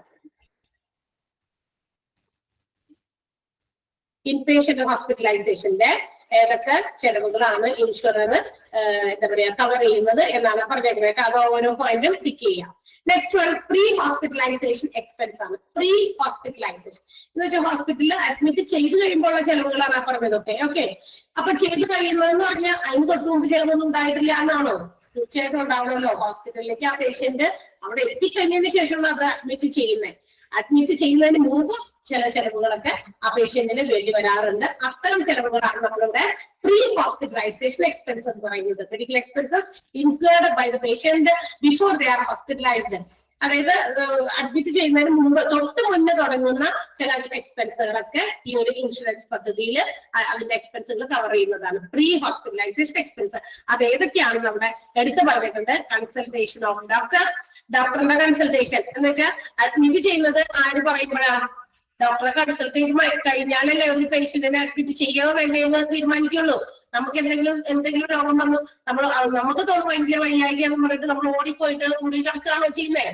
തീർച്ചയായിട്ടും. അപ്പൊ ഡോക്ടർ കൺസൾട്ട് ചെയ്യുന്നത് ഹോസ്പിറ്റലൈസേഷന് തൊട്ട് മുമ്പ് നടക്കുന്ന ഒരു കാര്യമാണ്. അപ്പൊ അങ്ങനെ വരുന്ന എക്സ്പെൻസുകള്, പിന്നെ എന്താ പറയാ, മെഡിക്കൽ ഇൻവെസ്റ്റിഗേഷൻസ്, അഡ്മിറ്റ് ചെയ്യുന്നതിന് മുമ്പ് ചിലപ്പോ ചില ടെസ്റ്റുകളൊക്കെ നടത്തിയിട്ടുണ്ടായിരിക്കും, അതിന്റെ ചെലവുകള്, പ്രൈമറി പ്രൊസീജിയേഴ്സ് എന്തെങ്കിലും കൊടുത്തിട്ടുണ്ടെങ്കിൽ, അതായത് എന്തെങ്കിലും ആ ഒരു രോഗിക്ക് ആദ്യമായിട്ട് ഒരു ഫസ്റ്റ് എയ്ഡ് പോലെ എന്തെങ്കിലുമൊക്കെ കാര്യങ്ങൾ ശുശ്രൂഷ കൊടുത്തിട്ടുണ്ടെങ്കിൽ അത്, ഇപ്പൊ ചിലപ്പോ നെബുലൈസേഷൻ കൊടുത്തു, അപ്പൊ അഡ്മിറ്റ് ചെയ്യുന്നതിന് മുമ്പൊക്കെ ചെയ്യുന്ന കാര്യങ്ങളൊക്കെയാണ് അതൊക്കെ. പ്രിവെന്റീവ് സർജറീസ് എന്തെങ്കിലുമൊക്കെ തടയാൻ, ചിലപ്പോ ഭയങ്കര ബ്ലീഡിംഗ് ആയിട്ട് വരുന്ന ഒരു ആക്സിഡന്റ് കേസിലൊക്കെ ഭയങ്കര ബ്ലീഡിംഗ് ആയിട്ട് വരുന്ന ആ പേഷ്യന്റിനെ അഡ്മിറ്റ് ചെയ്യുന്നതിന് മുമ്പ് ആദ്യം തന്നെ ആ ഒരു ബ്ലീഡിംഗ് സ്റ്റോപ്പ് ചെയ്യാനുള്ള സ്റ്റെപ്സ് എടുക്കും അല്ലെ, ആദ്യം അത് ചെയ്യൂലേ. അപ്പൊ അതിന് വേണ്ടി ചിലപ്പോൾ സർജറി ആയിരിക്കാം ചെയ്യുന്നത്. അപ്പൊ അങ്ങനെയുള്ള കാര്യങ്ങളൊക്കെ ഉണ്ടെങ്കിൽ അത് ഡയഗ്നോസ്റ്റിക് ടെസ്റ്റുകൾ നടത്തിയിട്ടുണ്ടെങ്കിൽ, അല്ലെങ്കിൽ വന്നപ്പോൾ തന്നെ എന്തെങ്കിലും മെഡിസിൻസോ മറ്റേതെങ്കിലും സാധനങ്ങളോ ഡ്രഗ്സ് ഒക്കെ ഉപയോഗിച്ചിട്ടുണ്ട് ആ പേഷ്യന്റിനെങ്കിൽ, ഇതെല്ലാം തന്നെ പ്രീ ഹോസ്പിറ്റലൈസേഷൻ എക്സ്പെൻസിൽ വരുന്നതാണ്. ഓക്കെ, അപ്പൊ പ്രീ ഹോസ്പിറ്റലൈസേഷൻ എക്സ്പെൻസിൽ എന്തൊക്കെ ഇൻക്ലൂഡ് ചെയ്യുന്നു എന്ന് ചോദിച്ചു കഴിഞ്ഞാൽ നമ്മൾ ഇതൊക്കെ അറിയണം. Doctor consultation, medical investigations, primary procedures, preventive surgeries, diagnostic test and medicines, ഇതൊക്കെയാണ് അതിനകത്ത് വരുന്നത്. ഓക്കെ, ആ ഒരു ലൈൻ ഒന്ന് അണ്ടർലൈൻ ചെയ്തേക്കാട്ടാ. ദീസ് കൺസിസ്റ്റ് ഓഫ് എന്ന് വായിച്ചു പഠിക്കരുത്. Pre hospitalisation expenses consist of doctor consultation, അങ്ങനെ വരണം. ദീസിന്റെ അവിടെ പ്രീ ഹോസ്പിറ്റലൈസേഷന് ചേർത്ത് വായിച്ചിട്ടായിരിക്കും പഠിക്കണ്ടേ. ദീസ് ഒന്നും പറഞ്ഞു പഠിച്ചിട്ട് കാര്യമില്ല, കാരണം ആ ദീസ് പോലെ തന്നെ അടുത്തേലും വരുന്നുണ്ട് പോസ്റ്റ് ഹോസ്പിറ്റലൈസേഷൻ എക്സ്പെൻസ് വരുന്നുണ്ട്. പ്രീ ഹോസ്പിറ്റലൈസേഷൻ എക്സ്പെൻസ് എന്താണെന്ന് മനസ്സിലായാലും അവർ തന്നു. Okay, next one post hospitalisation expense ആണ്. പോസ്റ്റ് എന്ന് വെച്ചാൽ എന്തായിരിക്കും? പ്രീ എന്ന് പറഞ്ഞാൽ മുമ്പുള്ളത്. അപ്പൊ എന്തായിരിക്കും പോസ്റ്റ്? അഡ്മിറ്റ് ചെയ്തതിന് ശേഷമുള്ളത്. ഈ അഡ്മിറ്റ് ചെയ്തതിന് ശേഷം എന്ന് പറയുമ്പോൾ മറ്റേ ആദ്യം പറഞ്ഞ വിഭാഗത്തിലുള്ളതാണെന്ന് വിചാരിക്കരുത്. അതല്ല, അഡ്മിഷനും കഴിഞ്ഞ് ഡിസ്ചാർജിന് ശേഷം ഉണ്ടാകുന്ന ചെലവുകൾ. ഓക്കെ, അഡ്മിറ്റ് ചെയ്ത് കഴിയുമ്പോൾ നേരത്തെ വരുമല്ലോ, റൂം തന്നെ, nursing charges, ICU charges, surgeries, ഡോക്ടറുടെ കൺസൾട്ടേഷൻ ഒക്കെ അഡ്മിറ്റ് ചെയ്തതിന് ശേഷം അത് വരും അവിടെ. അത് ഇൻ പേഷ്യന്റ് ഹോസ്പിറ്റലൈസേഷനിലാണ് വരിക. പക്ഷേ പോസ്റ്റ് ഹോസ്പിറ്റലൈസേഷൻ എക്സ്പെൻസ് എന്ന് പറയുന്നത് ആഫ്റ്റർ ദ ഡിസ്ചാർജ്, അതായത് അഡ്മിഷൻ ഒക്കെ കഴിഞ്ഞ് ഡിസ്ചാർജ് കഴിഞ്ഞതിന് ശേഷം ഉണ്ടാകുന്ന ചെലവുകളാണ്. ഒരു പേഷ്യന്റിനെ ഡിസ്ചാർജ് ചെയ്ത് കഴിഞ്ഞാൽ പിന്നെ എന്തെങ്കിലും ചെലവ് വരുമോ എന്ന് നമുക്ക് സംശയം തോന്നാം. തീർച്ചയായിട്ടും വരും. അതായത് ഈ പേഷ്യന്റിനെ ഡിസ്ചാർജ് ചെയ്തു എന്ന് പറയുമ്പോൾ തന്നെ നമ്മൾ എന്താ പറയുക, പെട്ടിപ്രമാണത്ത് പോവുകയാണ് ചെയ്യുന്നത്. അല്ല, പോകുന്നതിന് മുമ്പ് ചിലപ്പോൾ ഡോക്ടേഴ്സ് ഒന്നുകൂടി ഡോക്ടറെ കൺസൾട്ട് ചെയ്യാൻ പറഞ്ഞതാണ്. ചിലപ്പോൾ എന്തെങ്കിലും തെറാപ്പി ട്രീറ്റ്മെന്റ്സ്, മെഡിസിൻസ് പോകുമ്പോൾ വീട്ടിൽ പോയിട്ട് ഇനി ഫോളോ ചെയ്യുന്ന ചില ഇൻസ്ട്രക്ഷൻസ് ഒപ്പം മെഡിസിൻസ് ഒക്കെ എഴുതി കൊടുത്തിട്ടുണ്ടായിരിക്കും. അങ്ങനെ കുറെ ചെലവുകൾ കൂടി വരുന്നുണ്ട് അല്ലെ. ചിലപ്പോൾ തെറാപ്പി നടത്തി അല്ലെങ്കിൽ വേറെ ഏതെങ്കിലും പോകുന്നതിന് വീണ്ടും ഒരു ടെസ്റ്റ് കൂടി ചെയ്യാനുണ്ട്. അപ്പൊ അത് ടെസ്റ്റിനുള്ള സാധനം അവിടെ കൊടുത്തോ, പേയ്മെന്റ് ഒക്കെ അടച്ചോ, അതിന്റെ റിസൾട്ട് പിന്നീട് 2 ദിവസം കഴിഞ്ഞോ 3 ദിവസം ഒക്കെ കഴിഞ്ഞ് വരുമ്പോൾ റിസൾട്ട് പറയാമെന്നൊക്കെ പറഞ്ഞിട്ടൊക്കെ വിടും. അപ്പൊ അഡ്മിഷൻ കഴിഞ്ഞു ഡിസ്ചാർജ് കഴിഞ്ഞതിന് ശേഷം ഉണ്ടാകാവുന്ന ചെലവുകളെയാണ് ഇവിടെ പോസ്റ്റ് ഹോസ്പിറ്റലൈസേഷൻ എക്സ്പെൻസ് എന്ന് വിളിക്കുക. ഹോസ്പിറ്റലൈസേഷൻ എന്ന വാക്ക് വരുമ്പോ നമ്മൾ വിചാരിക്കും അഡ്മിറ്റ് ചെയ്തതിന് ശേഷമുള്ള ചെലവെന്ന്. അത് അവിടെ വന്നു, ഇൻ പേഷ്യന്റ് ഹോസ്പിറ്റലൈസേഷൻ എക്സ്പെൻസിൽ വന്നു. ഇവിടെ പോസ്റ്റ് ആണ്, that means after the discharge ആണ്. After patient is discharge from the hospital. Okay, അപ്പൊ അതാണ് അത് കൺസിസ്റ്റ് ചെയ്യുന്നത്. Post hospitalisation expense consist of post hospitalisation consultation, അതായത് ഹോസ്പിറ്റലൈസ്ഡ് ഒക്കെ ആയി ഡിസ്ചാർജ് കഴിഞ്ഞതിന് ശേഷം ഡോക്ടറെ കൺസൾട്ട് ചെയ്തു, പിന്നെ എന്തെങ്കിലും ടെസ്റ്റുകൾ നടത്തിയതിന്റെ ഡയഗ്നോസ്റ്റിക് ടെസ്റ്റുകൾ, മെഡിസിൻസ് പ്രൊവൈഡ് ചെയ്തിട്ടുണ്ടെങ്കിൽ അത്, തെറാപ്പി ട്രീറ്റ്മെന്റ്, ഡ്രഗ്സ് എന്തെങ്കിലും പ്രൊവൈഡ് ചെയ്തിട്ടുണ്ടെങ്കിൽ ഇതെല്ലാം തന്നെയാണ് പോസ്റ്റ് ഹോസ്പിറ്റലൈസേഷൻ എക്സ്പെൻസിൽ വരും. ക്ലിയർ ആയോ? ഇതൊക്കെ നമ്മുടെ ഇൻഷുറൻസ്, ഹെൽത്ത് ഇൻഷുറൻസിന്റെ കവറേജിൽ വരുന്ന ചെലവുകളാണ്. ഇൻപേഷ്യന്റ് ഹോസ്പിറ്റലൈസേഷൻ പറഞ്ഞു, പ്രീ ഹോസ്പിറ്റലൈസേഷൻ എക്സ്പെൻസ് പറഞ്ഞു, പോസ്റ്റ് ഹോസ്പിറ്റലൈസേഷൻ എക്സ്പെൻസ് പറഞ്ഞു. ക്ലിയർ ആണല്ലോ ഇവിടെ വരെ? ഓക്കെ, ഇത്രയും ചെലവുകൾ മാത്രമാണോ ഒരു രോഗിക്ക് വരാ? അല്ല, വീണ്ടും വരുന്നുണ്ട് ആംബുലൻസ് ചാർജസ്. തീർച്ചയായിട്ടും ചിലപ്പോൾ ഭയങ്കര സീരിയസ് ആയിട്ടുള്ള ക്രിട്ടിക്കൽ ആയിട്ടുള്ള ഒരു എമർജൻസി സിറ്റുവേഷൻസിൽ പേഷ്യൻസിനെ നമുക്ക് കാഷ്വാലിറ്റിയിലേക്ക് കൊണ്ടുവരികയാണെങ്കിൽ അവിടേക്ക് എത്തിക്കാനായിട്ട് ഓടിയൊന്നും നടന്നൊന്നും വന്നിട്ടുണ്ടാവില്ല പേഷ്യന്റ്. തീർച്ചയായിട്ടും ആംബുലൻസ് സർവീസ് ഉപയോഗപ്പെടുത്തിയിട്ടുണ്ടായിരിക്കാം. അപ്പൊ അതിന് കൊടുക്കേണ്ടി വരുന്ന ചാർജ് ഉണ്ടാവില്ലേ? ഇതൊക്കെ അവിടെ വരും. ആംബുലൻസ് ഒക്കെ എന്താ പറയാ, വന്ന് ആൾക്കാരെയൊക്കെ കൊണ്ടുപോകുന്നുണ്ട്. നമ്മളിതൊക്കെ വലുത് അറിയുന്നുണ്ടോ? ഹോസ്പിറ്റലിൽ നിന്ന് ആംബുലൻസ് വരുന്ന പേഷ്യന്റിനെ കയറ്റി കൊണ്ടുപോകുന്നുണ്ട്. അപ്പൊ തന്നെ അവിടെ റെക്കോർഡ്സിൽ അവർ എഴുതി വെക്കും ആംബുലൻസ് ഉപയോഗപ്പെടുത്തിയിട്ടുണ്ട്, സോ അതിനൊരു ചാർജ് ഉണ്ടായിരിക്കും. അപ്പൊ ആ ചാർജ് അതിനകത്ത് വരും. അപ്പൊ ഇൻഷുറൻസിനകത്ത് അത് കൊടുക്കണ്ടേ? നമുക്കറിയാം എല്ലാവർക്കും ഇതൊന്നും അഫോർഡ് ചെയ്യാൻ പറ്റില്ല. നമ്മൾ ഇൻഷുറൻസിന്റെ കാര്യം പഠിക്കുന്നത് ആംബുലൻസിന് ഇപ്പൊ 100,000 ചാർജ് ആയിട്ട് താകുമോ, അല്ല 10,500 കൊടുത്താൽ മതിയായിരിക്കും. പക്ഷെ അതുപോലും കൊടുക്കാൻ കഴിവില്ലാത്ത എന്താ പറയാ ചില ആളുകൾ ഉണ്ടെന്ന് നമ്മൾ വിചാരിക്കണം. അതുകൊണ്ട് ഇൻഷുറൻസും അങ്ങനെയുള്ള ചില കാര്യങ്ങളൊക്കെ പഠിക്കുമ്പോൾ നമ്മള് ഒരു ആവറേജ് ലെവലുള്ള ആളുകളെ കുറിച്ച് ചിന്തിക്കുക. ഹൈ ഇൻകം ആയിട്ടുള്ള ആൾക്കാരെ കുറിച്ച് ഇൻഷുറൻസിനെ കുറിച്ച് നമ്മൾ വിലയിരുത്തരുത്, അല്ലെങ്കിൽ അതിനെ കുറിച്ച് പഠിക്കുമ്പോൾ അങ്ങനെയുള്ള ചില അസംഷൻസ് എടുക്കണം. ഏത് ആവറേജ് ഇൻകം അല്ലെങ്കിൽ അതിന് ബിലോ ഉള്ള ആൾക്കാരെ മാത്രം നിങ്ങൾ അസ്യൂം ചെയ്യാൻ അങ്ങനെ ആലോചിക്കാം. ഭയങ്കര കാശൊക്കെയുള്ള ആൾക്കാർക്ക് ഇതൊന്നും വലിയ ചെലവൊന്നുമല്ല. ഏത് എക്സ്പെൻസും അവർക്ക് മീറ്റ് ചെയ്യാൻ പറ്റും അല്ലെ. 6, 7, 8 ഒക്കെ ശമ്പളമുള്ള ആൾക്കാർക്കൊക്കെ അതൊക്കെ സിമ്പിൾ അല്ലെ. പക്ഷെ അത് എല്ലാവർക്കും അഫോർഡ് ചെയ്യാൻ പറ്റില്ല. അപ്പൊ നമ്മള് ഇത്തരം ഇൻഷുറൻസിനെ കുറിച്ചൊക്കെ നമ്മൾ ഇങ്ങനെ പഠിക്കുമ്പോഴും ചിന്തിക്കുമ്പോഴും ഒക്കെ നമ്മൾ ഇങ്ങനെ ആലോചിക്കാം, ഇത് എല്ലാവർക്കും ഇത്രയൊക്കെ ഇൻകമുള്ള ആൾക്കാരാണ്, ഒരു ആവറേജ് ഫാമിലി ആണ് എന്ന് ചിന്തിക്കുക കേട്ടോ. അതല്ലാതെ നിവൃത്തിയില്ല. അപ്പൊ ആംബുലൻസ് ചാർജ് ഒക്കെ നിസ്സാര കാശല്ലേ, അതുപോലും കൊടുക്കാൻ പറ്റില്ല എന്ന് ചിലപ്പോൾ ചിന്തയിൽ വന്നേക്കാം. അതുകൊണ്ടാണ് ഞാനത് ആ ഒരു സെന്റൻസ് അവിടെ പറഞ്ഞത്. നമ്മളെപ്പോഴും ഇത്തരം കാര്യങ്ങളൊക്കെ പഠിക്കുമ്പോഴും കാര്യങ്ങൾ അറിയുമ്പോഴും ഒരു ആവറേജില് അല്ലെങ്കിൽ ആവറേജ് ബിലോ ഒരു ഇൻകം ആയിട്ടുള്ള ഫാമിലീസിനെ കുറിച്ചും വ്യക്തികളെ കുറിച്ചും ഒക്കെ ചിന്തിക്കാം. അപ്പൊ ആംബുലൻസ് സർവീസസ് ഉപയോഗപ്പെടുത്തിയതിന്റെ charges will be covered under health insurance plan. മനസ്സിലായോ? ഇൻപേഷ്യന്റ് ഹോസ്പിറ്റലൈസേഷൻ, ഹോസ്പിറ്റലിൽ കിടന്നാലുള്ളത്, പ്രീ ഹോസ്പിറ്റലൈസേഷൻ, അതിന്റെ മുമ്പിൽ വന്നിട്ട് കൺസൾട്ടേഷൻ വരെ എത്തുമ്പോഴും കുറെ ചെലവുകൾ വരുന്നുണ്ട്, അത്. പിന്നെ പോസ്റ്റ് ഹോസ്പിറ്റലൈസേഷൻ, ഡിസ്ചാർജ് കഴിഞ്ഞ് പോകുന്നതിന് മുമ്പ് ഉണ്ടാകുന്ന ചെലവുകളാണ് ആംബുലൻസ് ചാർജസ്. അത് ആംബുലൻസിന്റെ സേവനം ഉപയോഗപ്പെടുത്തിയിട്ടുണ്ടെങ്കിൽ അതും ഹെൽത്ത് ഇൻഷുറൻസ് പ്ലാൻ അവരുടെ കവറേജിൽ കൊണ്ടുവരുന്നതാണ്. ഓക്കെ, ക്ലിയർ ആണല്ലോ? Okay, next one. അടുത്തത് ഡേ കെയർ ട്രീറ്റ്മെന്റ് ആണ്. ആർക്കെങ്കിലും സംശയം ഉണ്ടോ? ഈ പറഞ്ഞ 4 പോയിന്റിൽ എന്തെങ്കിലും ഡൗട്ട് ഉണ്ടോ? ഇല്ലല്ലോ. അടുത്ത 5ാമത്തെ പോയിന്റ് പറയാൻ 7 രീതിയിലുള്ള എക്സ്പെൻസുകളാണ് ഹെൽത്ത് ഇൻഷുറൻസിന്റെ കവറേജിൽ വരുന്നത്. 7 എണ്ണം കേട്ടോ. 5ാമത്തേത് ഡേ കെയർ ട്രീറ്റ്മെന്റ് ആണ്. ഡേ കെയർ ട്രീറ്റ്മെന്റ് എന്ന് പറയുമ്പോൾ അതായത് ഒരു ദിവസത്തെ കെയറിങ് മാത്രം. അതായത് ഇപ്പൊ ചിലപ്പോൾ ഒരു ദിവസം മാത്രമേ, അതായത് നമുക്കറിയാം ഹോസ്പിറ്റലൈസ്ഡ് ആകാന്ന് 2 ദിവസം 3 ദിവസം 4 ദിവസം ഒക്കെ കിടക്കുക എന്നുള്ളതാണ് അല്ലെ. അപ്പൊ ഒരു 24 മണിക്കൂറിൽ കുറയാത്ത ഒരു സമയം, ഒരു ദിവസത്തെ മാത്രം ട്രീറ്റ്മെന്റിന് വേണ്ടിയും ചില പേഷ്യൻസ് ഹോസ്പിറ്റൽസിൽ അവരുടെ സേവനം ഉപയോഗപ്പെടുത്താറുണ്ട് ഹോസ്പിറ്റൽസിന്റെ. അപ്പൊ നമുക്കറിയാം നമ്മൾ വിചാരിക്കും ഇൻഷുറൻസ് കിട്ടണമെങ്കിൽ കുറച്ച് ദിവസമൊക്കെ കിടക്കണം, 2 ദിവസം 3 ദിവസം ഒക്കെ കിടക്കണമെന്നാണ്. പക്ഷെ അങ്ങനെയില്ല. ഒരു ദിവസത്തിൽ കുറയാതെ, ചിലപ്പോൾ കാലത്ത് ഇന്ന് രാവിലെ 10 മണിക്കൊന്നും നാളെ രാവിലെ 10 മണിക്ക് ആയപ്പോഴേക്കും നമ്മൾ ഡിസ്ചാർജ് ചെയ്ത് പോയി. So that means we used the service of the hospital for not less than 24 hours. 24 മണിക്കൂറിൽ കുറയാത്ത ഒരു ഹോസ്പിറ്റലിന്റെ സേവനം നമ്മൾ ഉപയോഗപ്പെടുത്തി. അപ്പൊ ഉണ്ടായിരുന്ന അത്രയും സമയത്ത് ഉണ്ടായ ചെലവുകളെല്ലാം എല്ലാ കോസ്റ്റും എന്ത് ചെയ്തു? ഹെൽത്ത് ഇൻഷുറൻസ് പ്ലാന്റെ കവറേജിൽ വരും. ഇപ്പൊ ചിലപ്പോൾ ചില പോയിസണസ് ആയിട്ടുള്ള സിറ്റുവേഷൻസിൽ എന്തെങ്കിലും മറ്റു കാര്യങ്ങളൊക്കെ ജന്തുക്കളൊക്കെ എന്തെങ്കിലും കഴിച്ചതൊക്കെ ആയിട്ട് നമ്മൾ ഹോസ്പിറ്റലൈസ്ഡ് ആയി. അപ്പൊ എന്താണ് കുറെ ദിവസം നോക്കണ്ടല്ലോ അങ്ങനെയൊക്കെ വരുമ്പോ അല്ലെ, അത് പോയിസണസ് ആണോ അല്ലെങ്കിൽ അതിന്റെ മറ്റ് കാര്യങ്ങളൊക്കെ ഒന്ന് നോക്കാൻ ഒബ്സർവേഷനിൽ കിടക്കും അല്ലെ. ഒബ്സർവേഷനിൽ കിടത്തില്ലേ, അതൊക്കെ ഒരു ദിവസം മാത്രമേ വരുന്നുള്ളൂ, കുറെ ദിവസം ഒന്നും കിടക്കണ്ട. അപ്പൊ അങ്ങനെയൊക്കെ വരുന്ന സാഹചര്യങ്ങളിലൊക്കെ എന്ത് ചെയ്യുന്നു? ആ ഡേ കെയറിൽ വന്ന എല്ലാ ട്രീറ്റ്മെന്റിന്റെയും ചെലവുകളൊക്കെ വഹിക്കുന്നത് ഇൻഷുറൻസ് പ്ലാനിലാണ്. ഹെൽത്ത് ഇൻഷുറൻസ് പ്ലാൻസ് അതിനുള്ള കവറേജ് കൂടി കൊടുക്കുന്നുണ്ട്. അതാണ് day care treatment. Day care കൊച്ചുങ്ങളെ ഡേ കെയറിൽ കൊണ്ടുവന്നാക്കുന്ന കാര്യം ആലോചിക്കരുത് കേട്ടോ.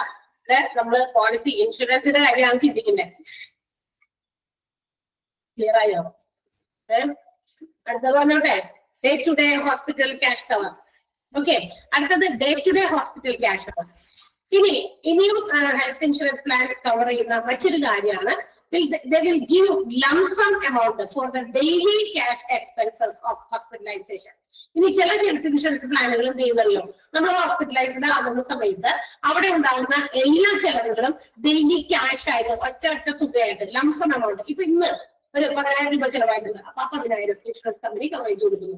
നാളത്തെ ചെലവ് 5,000 വന്നത് 5,000 രൂപ. ആ ലംസം എമൗണ്ട്, ആ ഡെയിലി ഉണ്ടാകുന്ന ചെലവുകളെല്ലാം ലംസം എമൗണ്ട് ആയിട്ട് പേ ചെയ്യും. അങ്ങനെയുള്ള എക്സ്പെൻസുകൾ മീറ്റ് ചെയ്യുന്നതാണ് day to day cash cover, hospital cash. Day to day hospital cash എന്നാണ് വിളിക്കുക. Health cover will give you a lump sum amount daily in cash for hospitalization. നമുക്ക് ഹോസ്പിറ്റലൈസ്ഡ് ആകുന്നതിന്റെ ഡേ ടു ഡേ എക്സ്പെൻസുകളെല്ലാം തന്നെ ലംസം എമൗണ്ട് ക്യാഷ് ആയിട്ട് insurer കൊടുക്കുന്നു എന്നുള്ളതാണ് day to day hospital cash. Clear ആയോ? മനസ്സിലായ? ഓക്കെ അല്ലേ? അടുത്തത് ലാസ്റ്റ് വൺ ഇൻകം ബെനിഫിറ്റ് ആണ്. ഇനി മറ്റ് എക്സ്പെൻസ് എന്താണ് നമ്മുടെ ഹെൽത്ത് ഇൻഷുറൻസ് കവർ ചെയ്യുന്നതെന്ന് ചോദിച്ചു കഴിഞ്ഞാൽ ചില അഡ്വാൻസ്ഡ് ഹെൽത്ത് ഇൻഷുറൻസ് പ്ലാൻസ് ഉണ്ട്. കുറച്ചുകൂടി മുന്തിയ രീതിയിലുള്ള ഹെൽത്ത് ഇൻഷുറൻസ് പ്ലാനുകൾ ചെയ്യുന്നത് എന്താണെന്നറിയോ?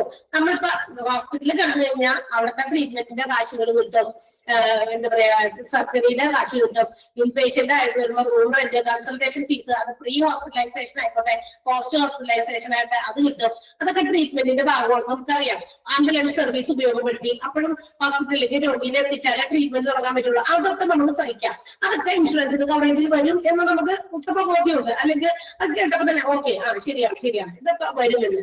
പക്ഷെ ചില ഹെൽത്ത് ഇൻഷുറൻസ് പ്ലാൻസ് അഡ്വാൻസ്ഡ് ആയിട്ട് ഇന്ന് തുടങ്ങിയിരിക്കുന്നത് എന്താണെന്നറിയോ? അതായത് നമുക്കിപ്പോ ഞാൻ നേരത്തെ പറഞ്ഞ ഉദാഹരണത്തിൽ എന്റെ വീട്ടിൽ ഞാൻ തന്നെ വരാം. എന്റെ വീട്ടില് ഞാനാണ് സിംഗിൾ ഇൻകം ചെയ്യുന്ന ഒരാളെന്ന് വിചാരിക്കാം. ഒറ്റ ആളെ മാത്രമേ ഉള്ളൂ, ഞാനാണ് ആ വീട്ടിലെ കുടുംബം നോക്കുന്നത്, ഇൻകം ഏൺ ചെയ്യുന്ന ഒരാൾ ഞാനാണെന്ന് വിചാരിക്കാം. And if something happens to me, എനിക്ക് എന്താ പറയാ എന്റെ ആരോഗ്യത്തിന് എന്തെങ്കിലും അസുഖങ്ങളോ അല്ലെങ്കിൽ ആക്സിഡന്റോ വന്ന് ഞാൻ ഹോസ്പിറ്റലൈസ്ഡ് ആയി, എന്താ പറയാ ആ ഒരു ഹോസ്പിറ്റലൈസ്ഡ് ആയതിന്റെ പേരില് there will be a loss of income to my family. തീർച്ചയായിട്ടും എന്റെ വരുമാനത്തിന്റെ നഷ്ടം എന്റെ ഫാമിലിക്ക് നേരിടും. കാരണം എന്റെ വീടിന്റെ ആ ഒരു ഫിനാൻഷ്യൽ സ്ട്രക്ചർ തന്നെ മാറിപ്പോകും അല്ലേ? ഇൻകം നേടുന്ന ആളാണല്ലോ ഹോസ്പിറ്റലൈസ്ഡ് ആയി കിടക്കുന്നത്. അപ്പൊ എനിക്ക് ശമ്പളമില്ല, കാരണം ഞാൻ ഹോസ്പിറ്റലൈസ്ഡ് ആണ്. ഹോസ്പിറ്റലിൽ ചിലവൊക്കെ മീറ്റ് ചെയ്യുന്ന ക്വാളിറ്റിയിലുണ്ട്. പക്ഷെ ചില ഹെൽത്ത് ഇൻഷുറൻസ് പ്ലാനുകൾ അഡ്വാൻസ്ഡ് ആയിട്ട് ചെയ്യുന്ന കാര്യം ഈ ഹോസ്പിറ്റലൈസ്ഡ് ആയിട്ടുള്ള ചെലവുകൾ മീറ്റ് ചെയ്യുന്നതോടൊപ്പം എന്റെ ആക്സിഡൻസ് കൊണ്ട് എന്റെ ഫാമിലിയിൽ ഉണ്ടാകുന്ന ഫിനാൻഷ്യൽ ലോസസിനെ കൂടി കുറച്ച് ഇൻഡെംനിഫൈ ചെയ്യാൻ, കോമ്പൻസേറ്റ് ചെയ്യാനുള്ള കവറേജ് കൂടി കൊടുക്കുന്നുണ്ട്. അതിനെയാണ് നമ്മൾ ഇത് വിളിക്കുക ഇൻകം ബെനിഫിറ്റ് എന്ന് വിളിക്കുക. എല്ലാ ഹെൽത്ത് ഇൻഷുറൻസ് കാര്യം ഇത് കൊടുക്കുന്നില്ല തീർച്ചയായിട്ടും. എന്നാൽ ചില ഹെൽത്ത് ഇൻഷുറൻസ് പ്ലാൻസ് അഡ്വാൻസ്ഡ് ആയിട്ട് ഇത്തരം കാര്യങ്ങൾ കൂടി ചെയ്യുന്നുണ്ട്. എന്റെ ഹോസ്പിറ്റൽ എക്സ്പെൻസ് മീറ്റ് ചെയ്യുന്നു. കൂടാതെ എന്റെ വീടിന്റെ ആ ഒരു സാമ്പത്തിക ഘടന തന്നെ മാറി ഇല്ലേ? എന്റെ വീട്ടിലെ കുട്ടികളോ അല്ലെങ്കിൽ മറ്റുള്ളവർക്കോ ആഹാരമോ മറ്റു കാര്യങ്ങൾക്കോ ഒക്കെ വേണ്ടിയിട്ട് അവർക്ക് ഉണ്ടായിരുന്ന ഏക വരുമാന മാർഗമായിരുന്നു ഞാൻ. കുറച്ച് ദിവസമായിട്ട് ഹോസ്പിറ്റലൈസ്ഡ് ആയി, ശമ്പളമില്ല, ഇങ്ങനെ അന്നത്തെ ദിവസത്തെ വരുമാനമില്ല. അപ്പൊ അതുകൊണ്ട് സാമ്പത്തികമായിട്ടുള്ള പല പ്രശ്നങ്ങളും ഫാമിലി നേരിടുമ്പോൾ അവരെ സപ്പോർട്ട് ചെയ്യുക എന്നുള്ള ഉദ്ദേശം കൂടി ഇത്തരം ഹെൽത്ത് ഇൻഷുറൻസ് പ്ലാനുകൾക്കുണ്ട്. അതുകൊണ്ട് തന്നെ ഹെൽത്ത് ഇൻഷുറൻസ് പ്ലാൻ എന്ന് പറയുന്നത് ഒരു ഇൻകം ബെനിഫിറ്റ് കൊടുക്കുന്ന കവറേജ് കൊടുക്കുന്ന പ്ലാൻസും ഉണ്ട്. ക്ലിയർ ആയോ? മനസ്സിലായോ?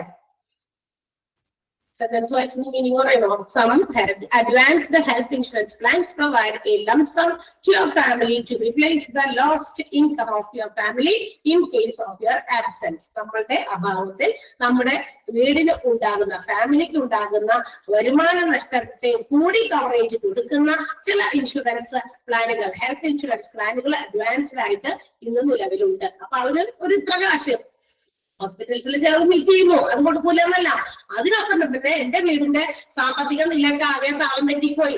അപ്പൊ ചിലപ്പോ വീട്ടിൽ ഉള്ളവർക്ക് ഭക്ഷണത്തിനോ മറ്റു കാര്യങ്ങൾക്കൊക്കെ എന്തെങ്കിലും ബുദ്ധിമുട്ടുകൾ, അപ്പൊ ഒരു ചെറിയ എമൗണ്ട് അവരെ സപ്പോർട്ട് ചെയ്യും. അപ്പൊ കുഴപ്പമില്ലല്ലോ, കാരണം ഞാൻ ഹോസ്പിറ്റലൈസ്ഡ് ആണ് കുറച്ച് ദിവസങ്ങളായിട്ട്, മാസമായിരിക്കാം അല്ലെങ്കിൽ ചിലപ്പോൾ 1.5 മാസമായിരിക്കാം. അപ്പൊ നമുക്ക് ശമ്പളമില്ല. അപ്പൊ എന്ത് ചെയ്യുന്നു, എന്റെ വീടിന്റെ സ്ഥിതിഗതികളാകെ മാറിപ്പോയി. വലിയ എന്താ പറയാ നമുക്ക് ഫിനാൻഷ്യൽ ഭയങ്കരമായിട്ട് സെറ്റപ്പുള്ള ഫാമിലിയൊന്നും എല്ലാവരും വിചാരിക്കും. അങ്ങനെയാണെങ്കിൽ അവർക്ക് ഓരോ ദിവസവും കഴിഞ്ഞു പോകാനുള്ള ചില കാര്യങ്ങളൊക്കെ ഉണ്ട്. ഒരു മനുഷ്യന് ഒരു ദിവസം എത്ര എമൗണ്ട് ആണ് ഒരു ദിവസത്തേക്ക് വേണ്ടി വരിക. അപ്പൊ അതൊന്നും ഇല്ല. അവിടെ വീടിന്റെ ആദ്യ താളം തെറ്റിപ്പോയി കഴിഞ്ഞാൽ അവരെ ആ സപ്പോർട്ട് ചെയ്യും. എന്റെ ഹോസ്പിറ്റലിൽ ചിലവ് മാത്രം മീറ്റ് ചെയ്താൽ മതിയോ?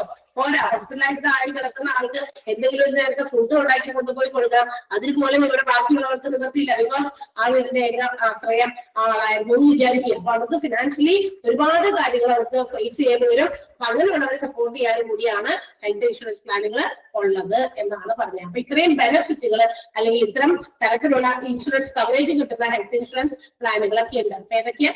In hospitalization, inpatient hospitalization, pre-hospitalization expense, post-hospitalization expense, ambulance charges, day care treatment, day-to-day cash, hospital cash, and also income benefit. Very clear ayo? Clear ano? Okay. അടുത്തത് ഞാൻ പറയാൻ പോവുകയാണ്. അവിടെ നോട്ട് എടുത്തിട്ട് പൂർത്തി പോകണം. എപ്പോൾ തീർന്നാലും അത് നിർത്തും. ഓക്കെ. യെസ്, അപ്പൊ ഇന്നത്തെ അശ്വിനി മിസ്സിന്റെ ക്ലാസ് ഉണ്ടാവില്ല. ടീച്ചർക്ക് പെട്ടെന്ന് എന്തോ അത്യാവശ്യമായിട്ട് വരാൻ പറ്റില്ല, അതുകൊണ്ട് ഞാൻ കണ്ടിന്യൂ ചെയ്തതാണ്. ഇനി നമ്മൾ അടുത്തത് പഠിക്കാൻ പോകുന്നത് the insurance regulatory and development authority of India, IRDAI എന്ന് പറയുന്ന നമ്മുടെ ഇൻഷുറൻസിനെയൊക്കെ കൺട്രോൾ ചെയ്യുന്ന, ഇൻഷുറൻസിന്റെ കാര്യങ്ങളെല്ലാം മാനേജ് ചെയ്ത് നിയന്ത്രിച്ചു കൊണ്ടുപോകുന്ന ഒരു അതോറിറ്റിയാണ്. അതോറിറ്റിയുടെ പേരാണ് IRDAI, insurance regulatory and development authority of India എന്നാണ് ആ അതോറിറ്റിയുടെ പേര്. ഈ പറയുന്ന അതോറിറ്റി ചില ഡിസീസസ് അല്ലെങ്കിൽ ചില മെഡിക്കൽ ട്രീറ്റ്മെന്റുകളെല്ലാം തന്നെ എന്താ പറയാ ഇൻഷുറൻസിന്റെ കവറേജിൽ വരില്ല എന്ന് പറഞ്ഞ് മാറ്റി നിർത്തിയിട്ടുണ്ട്. ഇൻഷുറൻസിന്റെ ഹെൽത്ത് ഇൻഷുറൻസ് കവറേജിനകത്ത് വരില്ല എന്ന് ഒഴിവാക്കി നിർത്തിയിരിക്കുന്ന ചില എക്സ്ക്ലൂഷൻസ്, അതാണ് ഇനി നമ്മൾ പഠിക്കാൻ പോകുന്നത്. ഏതൊക്കെ രോഗങ്ങൾ അല്ലെങ്കിൽ ട്രീറ്റ്മെന്റുകളാണ് ഇൻഷുറൻസിന്റെ കവറേജിൽ വരാത്തത് എന്ന് പറഞ്ഞ് ഒഴിവാക്കിയിട്ടുണ്ട്. അപ്പൊ അതെന്തൊക്കെയാന്ന് നമുക്ക് നോക്കാം. ഒന്ന് കോസ്മെറ്റിക് സർജറിയാണ്. കോസ്മെറ്റിക് സർജറി എവിടെയെങ്കിലും കേട്ടോ? കേട്ടതായിട്ട് ഓർമ്മയുണ്ടോ? കോസ്മെറ്റിക് സർജറി എന്ന് എവിടെയെങ്കിലും കേട്ടിട്ടുണ്ടോ? എവിടെയാ നമ്മൾ കേട്ടെ? എവിടെയാ കേട്ടത്? ഒരുപാട് നേരം ഞാൻ ചിലപ്പോൾ വായി കളിക്കുമ്പോൾ നിങ്ങൾ എന്തെങ്കിലും ഒന്ന് പറഞ്ഞോ? അതെ, പ്ലാസ്റ്റിക് സർജറി. അതെ, വെരി ഗുഡ് ഷിയാസ്. അതെ, പ്ലാസ്റ്റിക് സർജറിയിലാണ് നമ്മളത് കേട്ടത്. പ്ലാസ്റ്റിക് സർജറിയിലെ രണ്ടായിട്ട് വീണ്ടും ക്ലാസിഫൈ ചെയ്തിട്ടുണ്ടെന്ന് നമ്മൾ പഠിച്ചിരുന്നു. വിചാരത്തെ ഏതാ ശ്രീജം പറയാമോ? പ്ലാസ്റ്റിക് സർജറിനെ നമ്മൾ രണ്ടായിട്ട് ക്ലാസിഫൈ ചെയ്തതായിട്ട് പഠിച്ചിട്ടുണ്ട്. ഏതായിരുന്നു അതൊക്കെ? എന്തെങ്കിലും ഒന്ന് ഷോർട്ടായിട്ട് ഒന്ന് വേഗം ടൈപ്പ് ചെയ്തേ. ഓർമ്മയുണ്ടോന്ന് അറിയട്ടെ. ഇത്രയും കിടന്ന് നമ്മൾ വായി കളിക്കുമ്പോൾ നിങ്ങൾക്ക് എന്തെങ്കിലും ഓർമ്മയുണ്ടോന്നും കൂടി അറിയണ്ടേ? അല്ലെങ്കിൽ റെഡി ആയി പോവുകയെ.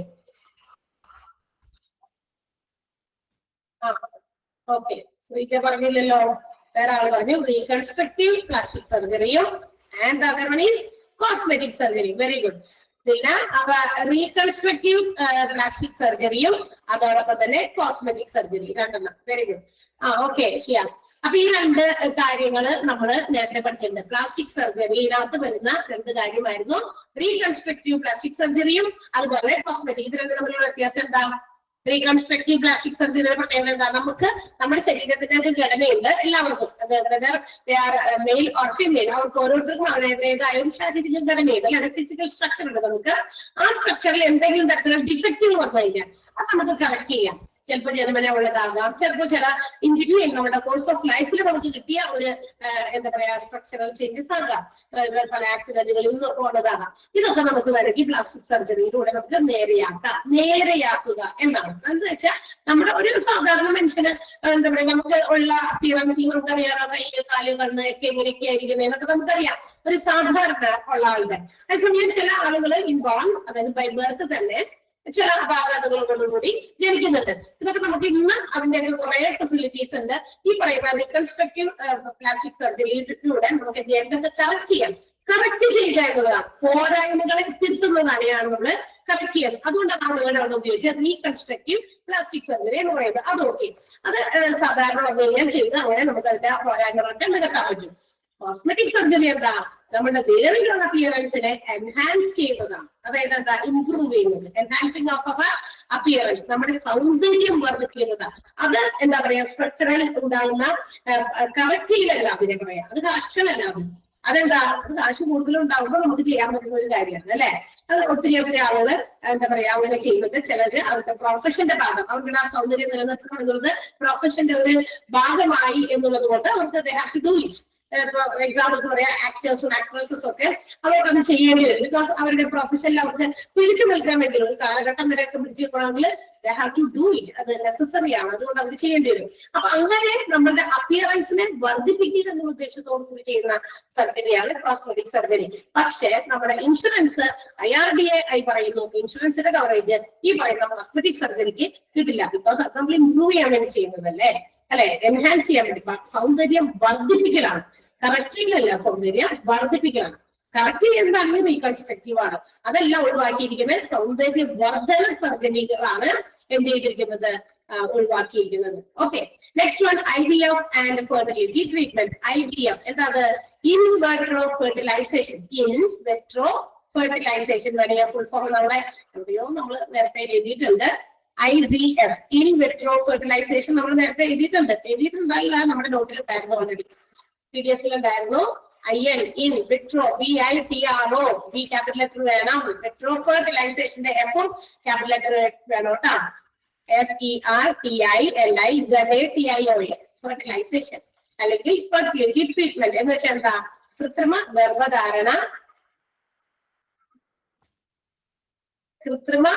ഗർഭധാരണത്തിന് വേണ്ടി വരുന്ന ചെലവുകൾ.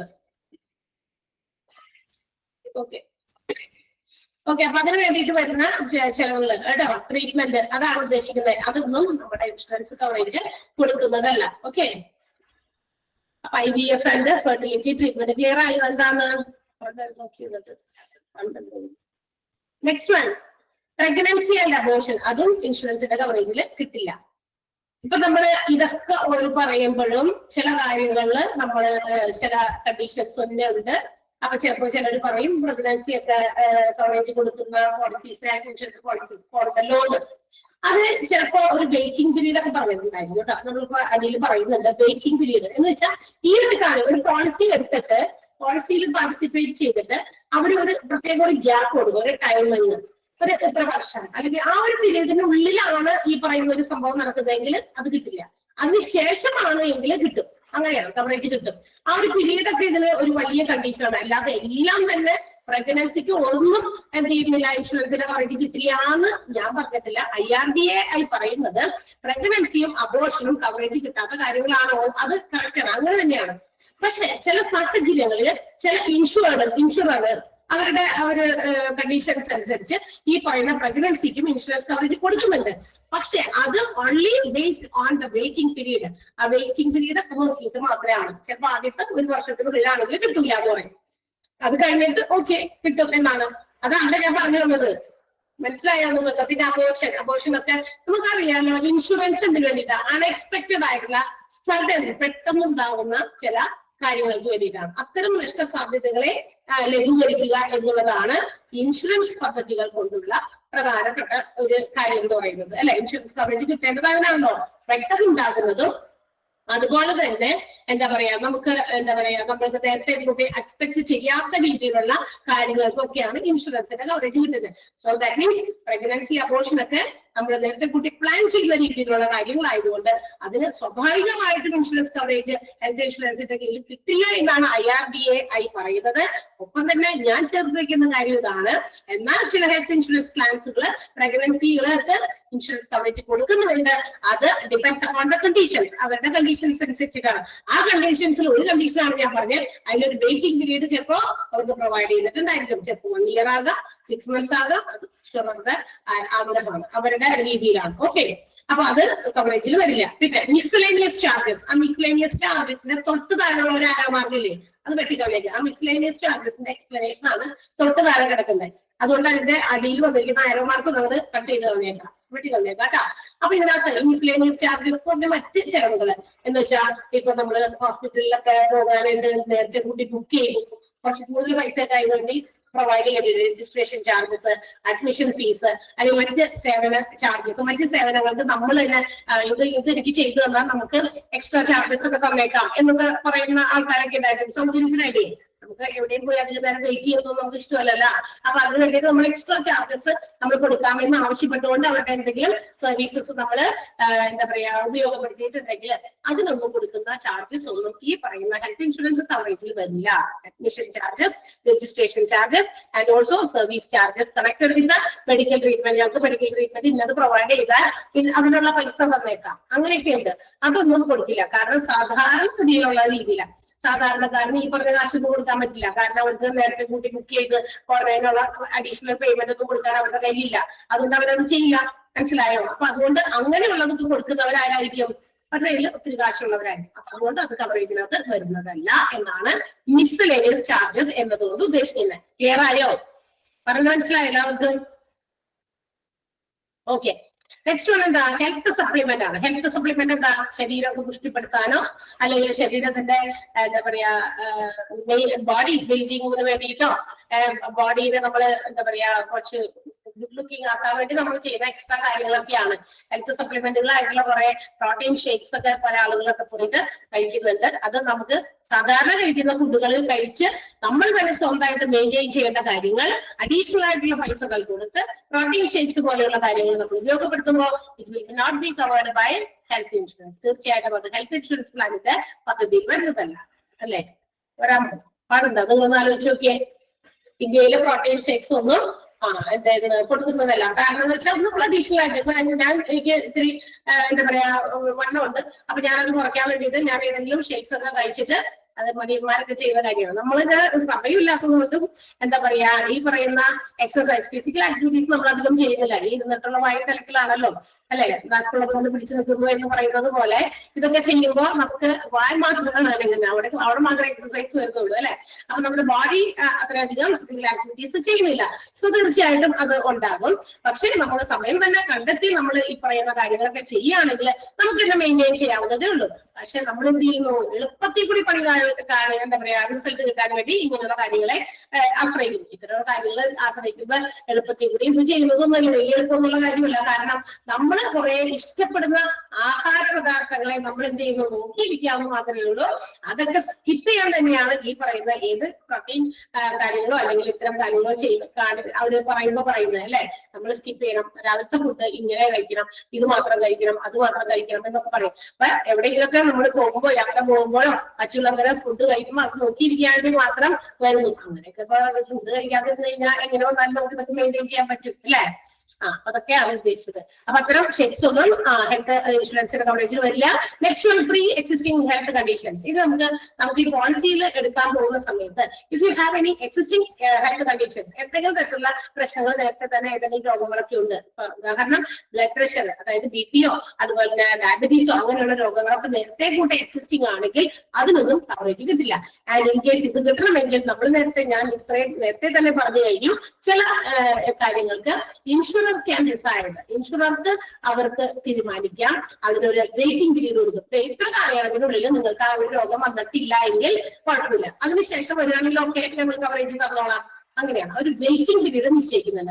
ആ waiting period may be from 12 months to 48 months എന്നാണ്. 12 മാസം മുതൽ 48 മാസം വരെ, എന്ന് വെച്ചാൽ ഒരു 4 വർഷം വരെയൊക്കെ വെയിറ്റിംഗ് പീരീഡ് ആവാം. It all depends upon the insurer. ഇൻഷുററിന്റെ തീരുമാനപ്രകാരമാണ് കേട്ടോ. അവർക്ക് നിശ്ചയിക്കാം, അവർക്ക് ഡിസൈഡ് ചെയ്യാം ആ ഒരു വെയിറ്റിംഗ് പീരീഡ് എത്ര പ്രൊവൈഡ് ചെയ്യുമെന്ന്. ഇന്ന കാലം ഒരു വർഷത്തിനുള്ളിൽ ഡയബറ്റീസിന്റേതായ യാതൊരു ലക്ഷണമൊന്നും വന്ന് ഹോസ്പിറ്റലൈസ്ഡ് ഒന്നും ആയാലും കുഴപ്പമില്ല, അത് കഴിഞ്ഞിട്ടാണെങ്കിൽ ഞങ്ങൾ കവറേജ് തന്നോളാം എന്ന് ഇൻഷുറർക്ക് തീരുമാനിക്കാം. ആ വെയിറ്റിംഗ് പീരീഡിന്റെ ഒരു കാലാവധിയാണ് പറഞ്ഞേക്കുന്നത് 12 മാസം മുതൽ 48 മാസം വരെയാകാം. ഓക്കെ, ക്ലിയർ ആയോ? പ്രീ എക്സിസ്റ്റിംഗ് ആയിട്ടുള്ള ഏതെങ്കിലും രോഗങ്ങൾക്ക് ഇൻഷുറൻസ് കവറേജ് കിട്ടില്ല എന്നാണ് പറയുന്നത്. ഒപ്പം തന്നെ അതിനോടൊപ്പം ചേർത്ത് പറയുന്ന കാര്യമാണ് ഇൻഷുറൻസ് കവറേജ് കിട്ടണമെങ്കിൽ ചില ഡിസീസസിന് insurer can decide a waiting period. ആ ഒരു രോഗങ്ങൾക്ക് ഒരു വെയിറ്റിംഗ് പീരീഡ് ഇൻഷുറർക്ക് നിശ്ചയിക്കാം. അത് 12 മാസം മുതൽ 48 മാസം വരെയാണ്. ആ ഒരു കാലയളവിനുള്ളിൽ നമുക്ക് ആ രോഗവുമായിട്ട് ബന്ധപ്പെട്ട യാതൊരു ലക്ഷണങ്ങളോ ഹോസ്പിറ്റലൈസ്ഡ് ആകുമോ ഒന്നും വന്നില്ല, മെഡിക്കൽ ചെലവുകളൊന്നും വന്നിട്ടില്ല എങ്കിൽ അത് കഴിഞ്ഞ് അവരുടെ വെയിറ്റിംഗ് പീരീഡ് കഴിയുമ്പോൾ ആ പീരീഡ് കഴിഞ്ഞു, ഇനി അടുത്ത സമയം തുടങ്ങി നമുക്ക് കിട്ടും ആ കവറേജ് തരുന്നു. റൈറ്റ്, മനസ്സിലായോ? വലിയ ബുദ്ധിമുട്ടൊന്നുമില്ല, ഇതൊക്കെ സിമ്പിൾ ആണ്. ക്ലിയർ ആയോ? ആൻഡ് ലാസ്റ്റ് പോയിന്റ് അതുകൂടി എനിക്ക് പറയാനുണ്ട്. ഓക്കെ, ഏതാണ്? Self harm. അത് നമ്മുടെ ഹെൽത്ത് ഇൻഷുറൻസിന്റെ കവറേജിൽ വരില്ല. എന്താ സെൽഫ് ഹാം എന്ന് പറഞ്ഞാൽ? സ്വന്തമായിട്ട് നമ്മളുടെ ആരോഗ്യത്തെ അല്ലെങ്കിൽ നമ്മുടെ ജീവനെ തന്നെ ഇല്ലാതാക്കുക. ഒരു മിനിറ്റ്, സെക്കൻഡ് വേണ്ട.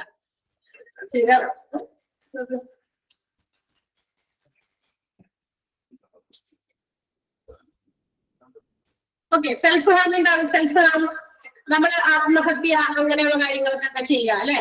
അത് പറ്റുമോ? അത് കിട്ടുമോ? കാരണം എന്താ? സഡനാണോ? നമ്മൾ ഒരു മിനിറ്റോ അല്ലെങ്കിൽ ചിലപ്പോൾ 2 സെക്കൻഡോ ആണെങ്കിലും നമ്മളത് പ്ലാൻ ചെയ്യുന്ന കാര്യം തന്നെയാണ്. അത് സഡൻ ഇന്നസ് ഒന്നുമല്ല, സഡൻ ആക്സിഡന്റും അല്ല തീർച്ചയായിട്ടും. ഓക്കെ, അപ്പൊ അങ്ങനെയുള്ള കാര്യങ്ങൾക്ക് എന്ത് കിട്ടില്ല? ഇൻഷുറൻസ് കവറേജ് കിട്ടുന്നതല്ല. സെൽഫ് ഹാം, ആത്മഹത്യാ പ്രവണത, ആത്മഹത്യക്കൊക്കെ ഒരു പോളിസി എടുത്തിട്ട് 2 ദിവസം കഴിഞ്ഞിട്ട് പോയിട്ട് നമ്മൾ വേഗം പോയി എന്ത് ചെയ്യാണ്, അല്ലെങ്കിൽ 1 മാസം കഴിഞ്ഞു എന്തായാലും എന്നെ കൊണ്ട് ഒരു ഉപകാരം വീട്ടുകാർക്ക് കാശ് കിട്ടട്ടെ എന്ന് പറഞ്ഞ് ഈ പറയുന്ന കാര്യങ്ങൾ ഇങ്ങനത്തെ എന്തെങ്കിലും പ്രവർത്തികൾ ചെയ്താൽ ഓർത്തിരിക്കുക, അങ്ങനത്തെ കാര്യങ്ങൾക്കൊന്നും ഇൻഷുറൻസ് കവറേജ് കിട്ടുന്നതാണ്. മനസ്സിലായോ? Any doubt? നമ്മൾക്ക് ഒരു 3 പേജ് വരെ എടുത്തിട്ടുണ്ട് ഇത്രയും സമയം കിട്ടിയതുകൊണ്ട്. സോ അതൊക്കെ നന്നായിട്ട് വായിച്ചൊക്കെ നോക്കിയിട്ട് അടുത്ത ദിവസം കാണാം. Okay bye. Thank you.